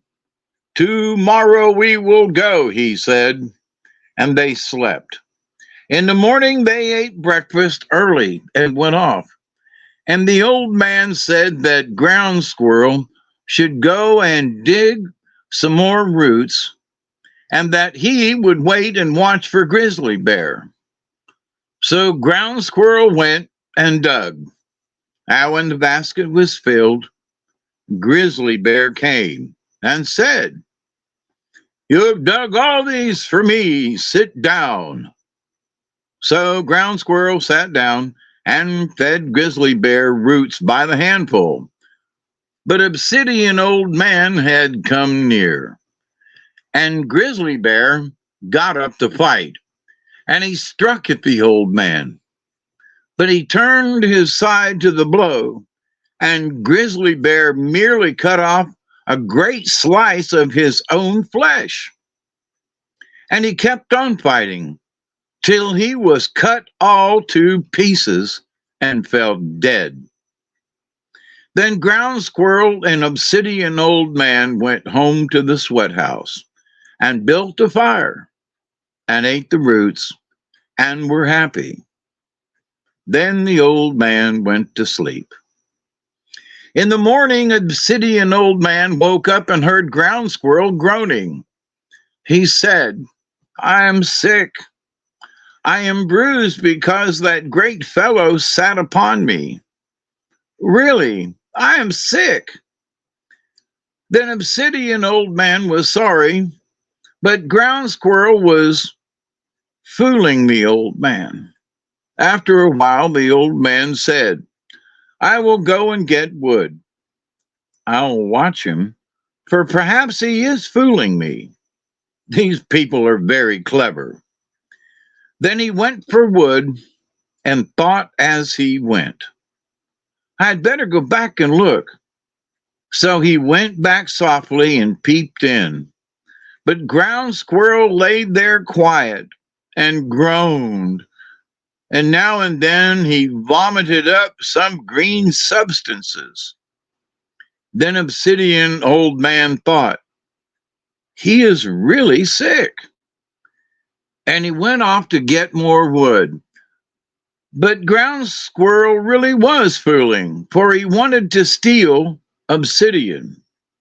When the old man had gotten far away, Ground Squirrel got up, poured out the finished obsidian points, and pulled out a knife from the wall, did them up in a bundle, and ran off with them. When the old man came back, he carried a heavy load of wood, and as soon as he entered the sweat house, he missed Ground Squirrel. So he dropped the wood and ran after him. He almost caught him when Ground Squirrel ran into a hole, and as he went, kicked the earth into the eyes of the old man, who dug fast, trying to catch him. Soon Ground Squirrel ran out of the other end of the hole, and then the old man gave chase again. But again, Ground Squirrel darted into a hole, and after missing him again, Obsidian Old Man gave up and went home. Ground Squirrel crossed the river and left his load of arrow points and came back to the house and sat down in his seat. He and Cocoon slept together. Then his friend said, "Where have you been?" And Ground Squirrel replied, I went to get a knife and to get good arrow points. We had none.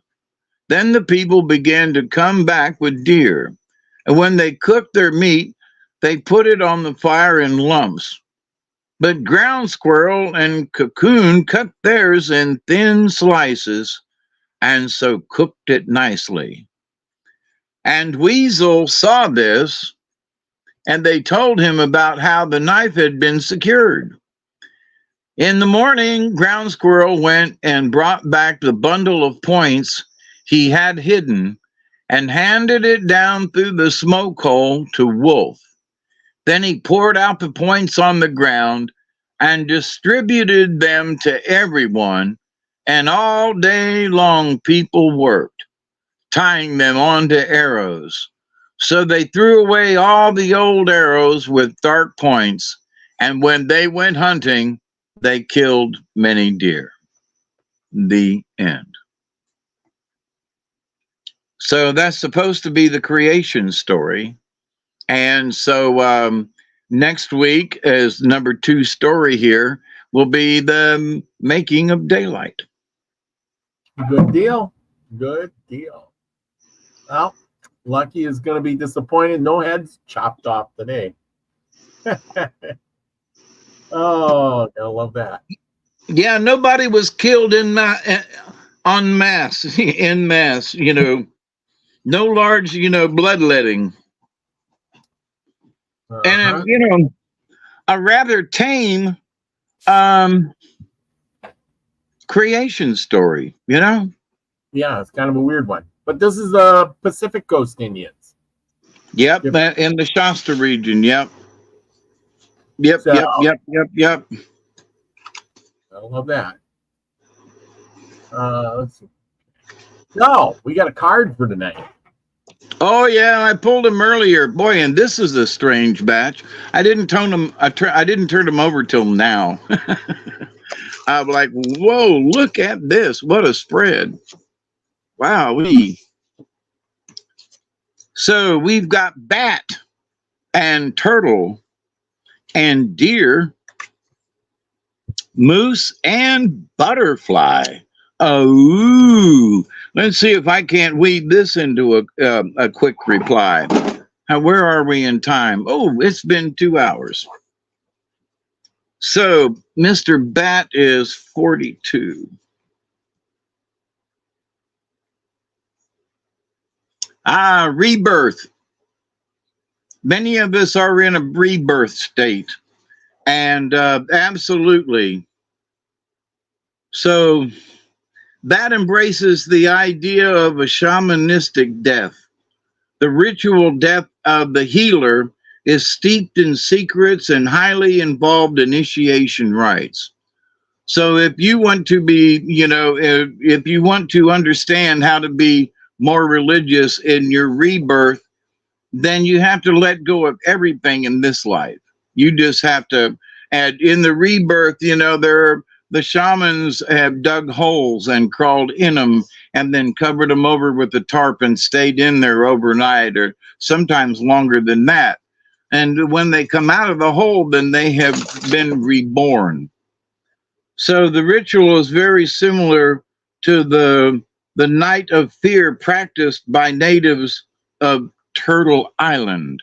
Now, guess what? Turtle is the next card in line. So these things are definitely tied together as I pulled them, not looking at them. Darkness and the sounds of animals prowling quickly confront the initiate with his or her fears. So what is the lesson to this? The rebirth is the rebirth of the person, the reawakening, is that you face your fears. That's a big one. You face the darkness, which in the darkness is your fears. But also in the darkness is where you learn stuff. It's the great mystery. So the next one is turtle. So we've got rebirth, and rebirth, the turtle's mentioned in here with the bat now. So we've already got a connection. Number 10. I'm always amazed when, oh, and Moose is like next. Turtle is Mother Earth. And so Turtle has a shell which is similar to the protection that Earth has employed for all the years as her Mother Earth's protection has come in the form of earth changes, new plant growth, and the creation of new land masses. If you have chosen the turtle symbol, you are being asked to honor the creative source within you, to be grounded to the earth. So, with a rebirth and turtle, you're talking about a rebirth and, to be grounded. So, turtle is a fine teacher in the art of grounding. So, for those of you out there who need to be reawakened, ground yourself like turtle. Now, the next card up is Moose, which is number 11, and the next one in the book, interesting enough, but it's upside down. Moose is self-esteem. Moose is the largest form of the deer family and has great strength. The call of the male moose is an awesome thing to hear, and his pride in his maleness is important. The wisdom woven throughout this with the moose, that creation constantly brings forth new ideas and further creation. Moose is telling us that joy should be shouted with pride. Now that's the right side up, but we got to look at the upside down. And if Moose is upside down when you draw it, you are being reminded that ego can ruin your sense of accomplishment. So you're trying to ground. That is saying be reawakened, and Moose is warning you to make sure that your ego doesn't get in the way. Remember that others have the same potential you have, and do not become careless in your appreciation of the gifts that you have. In other words, don't brag about it so your ego can get in the way.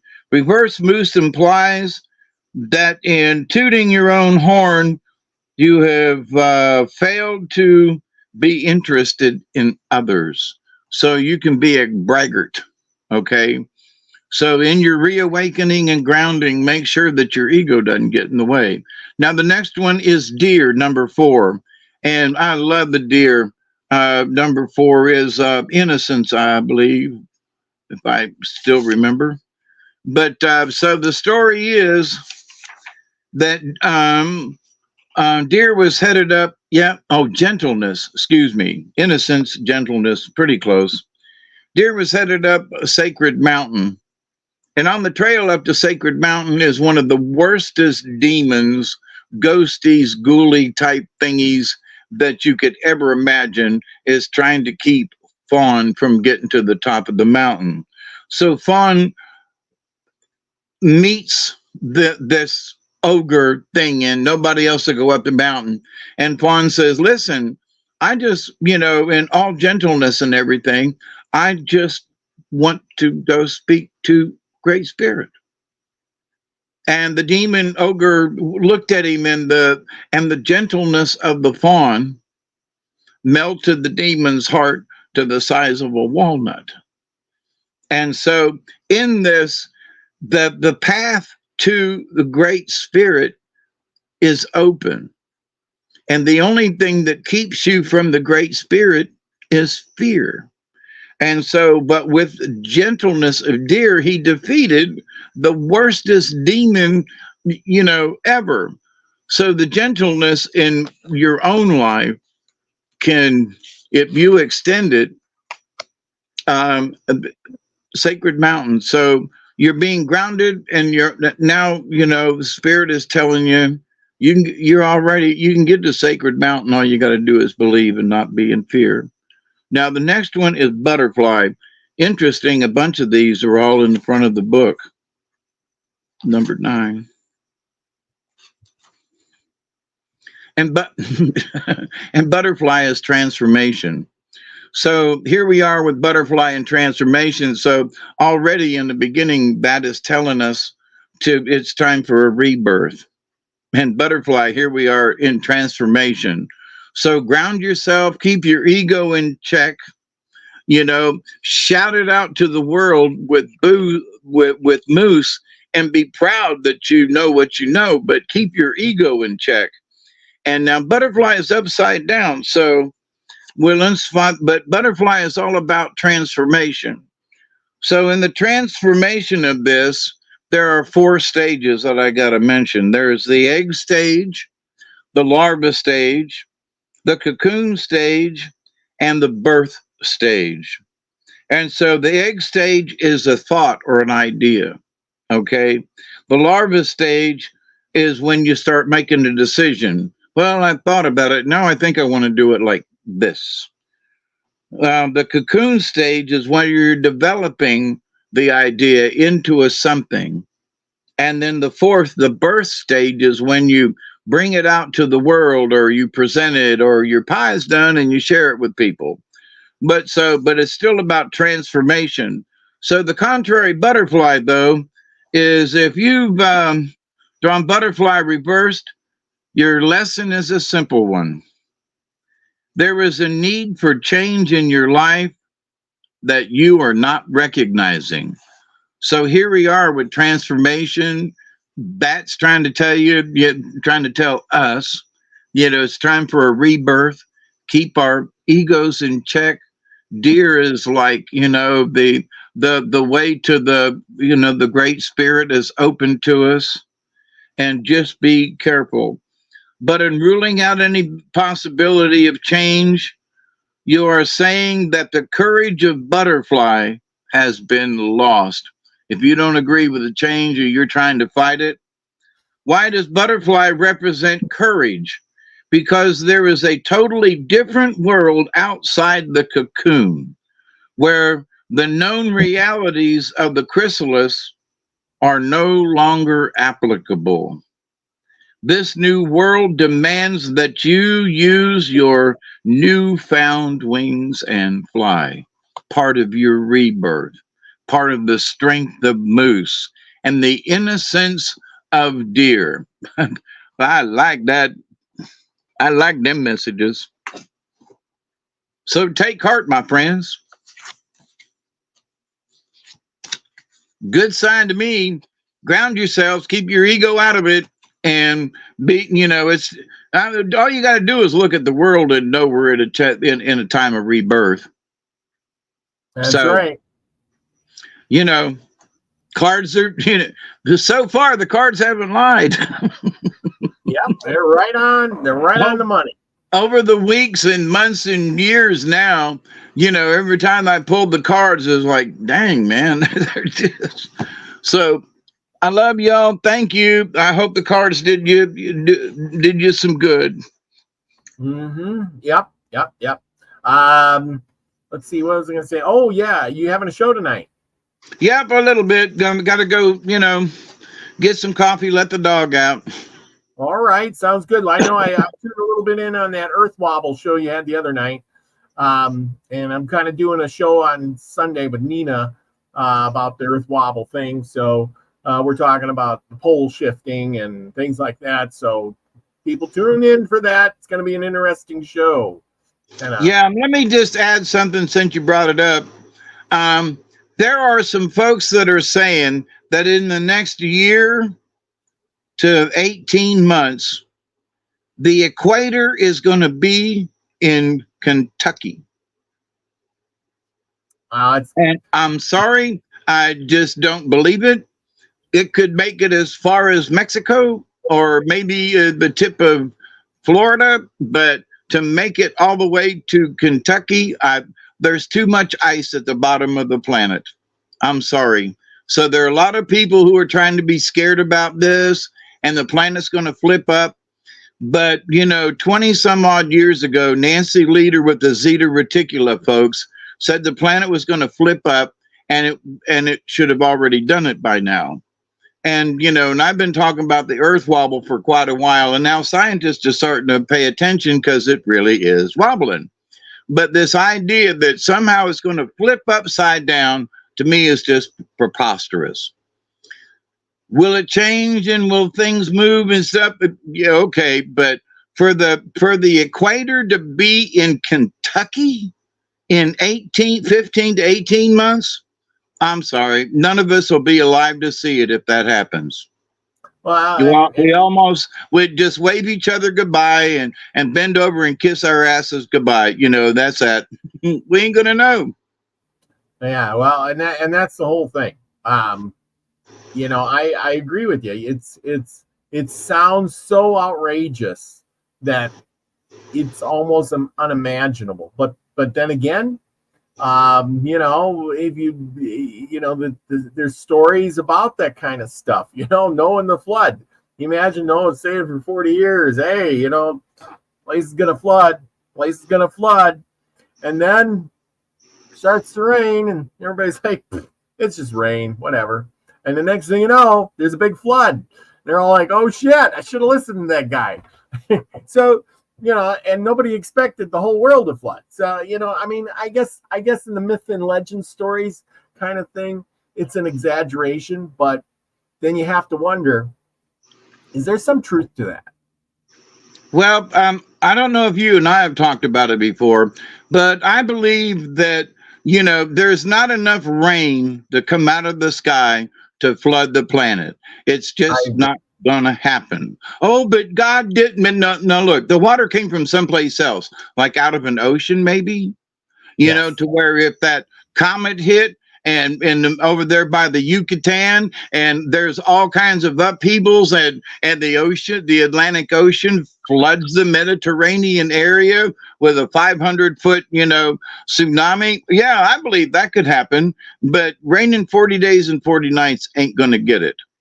And besides that, if that happened, then where'd the water go? Where did the water go? Because if the planet is flooded, where'd the water go? Well, and see, we could still be flooded. You know what I mean? You made a good point.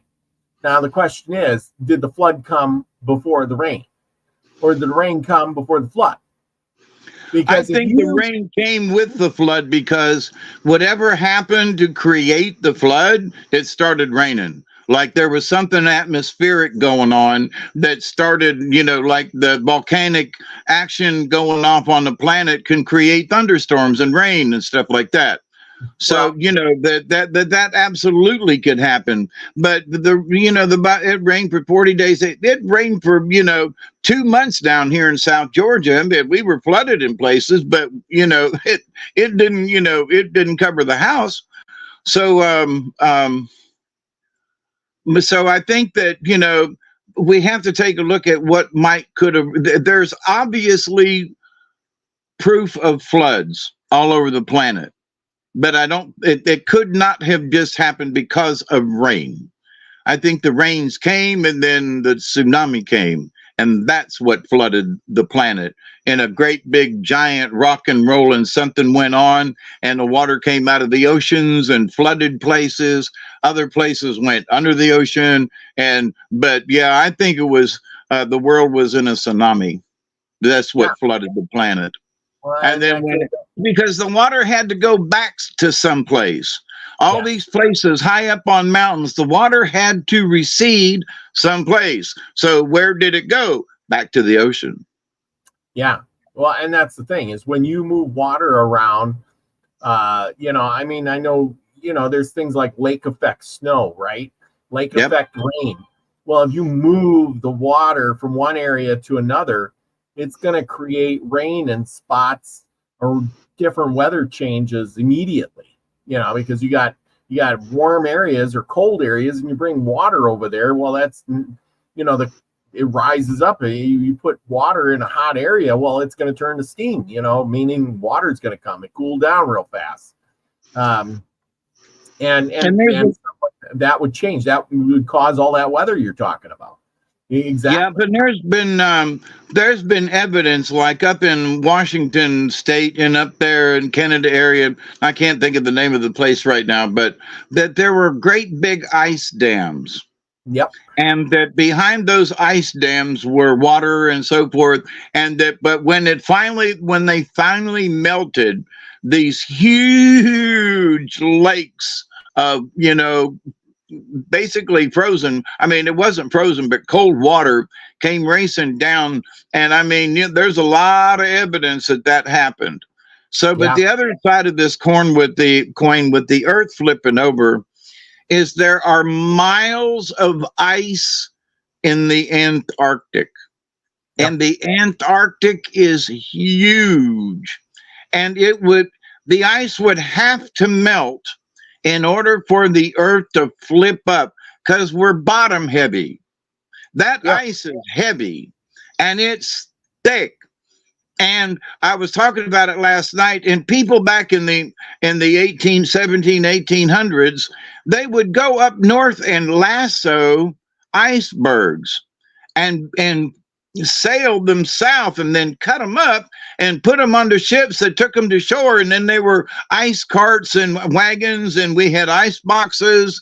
And that's how they got ice back in the day. They literally towed icebergs down to warmer waters. And these things, they towed them into warmer waters, thinking about that. But they didn't melt. There was so much ice, and they're so dense that even in the summertime, they could stand out there and cut ice cubes up, to go sell them on wagons. They'd cover the wagons with a big tarp, and they'd go through the streets, and people would buy a block of ice, But where'd the ice come from? An iceberg, for goodness sakes. I was shocked when I found that out. So, Yeah. but anyway, so if they can cut up an iceberg all summer long and it doesn't melt, how do you think what's going to happen with the Antarctic, with miles of thickness of ice? If that ice did come up, say, to the equator or something, it would take years and years and years and years for it to melt. Years. But how are we going to roll up with that much weight of the ice at the bottom of the planet? I don't know. It's physically not possible. There's too much weight. Something's got to happen to that ice for us to just roll up there, because there is a balance to the planet. And the ice melting on the north the way it has caused us to wobble. But the idea that we're just going to flip up and the equator is going to be in Kentucky, y'all just don't worry about it. Don't lose any sleep over that. I know. It's an interesting. I mean, but since none of us are around for that, none of us can really prove any of it. I mean, could it happen? If it happens, we're gonna be dead. That's right. And nobody. If it happens, we're gonna be dead. But here's the thing: if this is gonna happen, then it should happen. And I seriously doubt it would happen all at once, because something's gonna have to hit us, break up the ice, something tragic from somewhere, which could happen. But are we just gonna flip up? No. There's too much magma under us. There's too many cavities with water and things. And all these things are in motion at 24,000 miles an hour. We are a spinning top. We bulge in the middle. And for us to roll up on our side to where the equator's in Kentucky, I'm sorry, physically, will the earth roll up and it move up to move up a couple of latitudes? Okay, I could agree with that. But to Kentucky? And so if that's true, then by Christmas time, we should see the equator, and I mean this Christmas time. By this Christmas time, we should see the equator moving north. Maybe we should see the effects by this Christmas. And by this time next year, the equator should be about where I am in order for it to make it to Kentucky in 18 months. Or will it all happen at one time? Then something's going to have to hit us. That's kind of it. I don't know. I don't know what to say. There's a lot of speculation, but really nothing too much has really changed. But the poles are moving. The question is will the Earth's crust shift, or will just the poles flip? The inside of the poles, so north will be south and south will be north, kind of thing.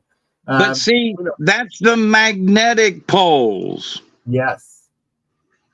And the magnetic poles ain't the Earth flipping.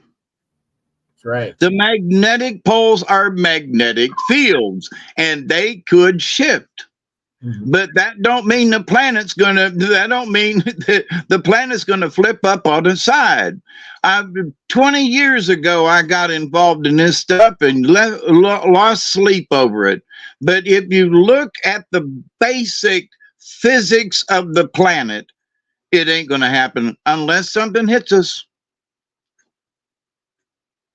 Well, I mean, and who says that it's gonna? See, all of this is speculation, but if the poles flip, maybe the Earth will tip, but it might be like somebody had said, a weeble. Weebles wobble, but they don't fall down. Will we tip, wobble so far really fast and then spring back? And that's what it'll cause one of those big floods. I mean, we're doing this number. Yeah, but eventually, if you keep going like this, back and forth, eventually you're going to. We're going to settle back down. We're going to settle back down because of the weight of the ice on the bottom of the world. Yeah. We're bottom heavy, so a weeble won't fall down. Why? Because the bottom of the weeble is heavier. It can't. It'll go over, but it's going to go ding, ding, ding, ding, ding. Yeah, but that's the thing. If it goes too far and then it flips back too fast, that will cause all the water. Yeah. It will create a sloshing effect. Yes, and that's what I think is more plausible to happen. Is that slosh? I would agree with that. But in order for us to wobble so far over, something's going to have to hit us. Yes. To push us to that point. Yep. Because how long have I been talking about, the Earth wobble? For years now, and I've been watching it. I've been keeping an eye on it. I go outside and see where the stars are and where the moon is. And but we always have a tendency, as far down as we've gone, which has scared me, we always come back. We do. We always come back. Anyway, well, tune in on Sunday night and we'll see where this all takes us. So on Nina's channel. So it's going to be fun. Don't forget, Saturday night. We'll be on Saturday night. I'm feeling pretty good, all rested up, so it'll be great. I don't know what we're going to be talking about yet, but I'm going to have something spectacular.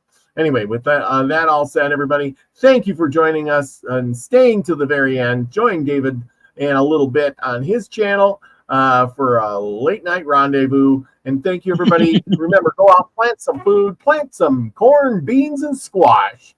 And share them with your neighbors. Be the frequency you want to receive, everybody. Love you all. Peace, everybody. Cheers.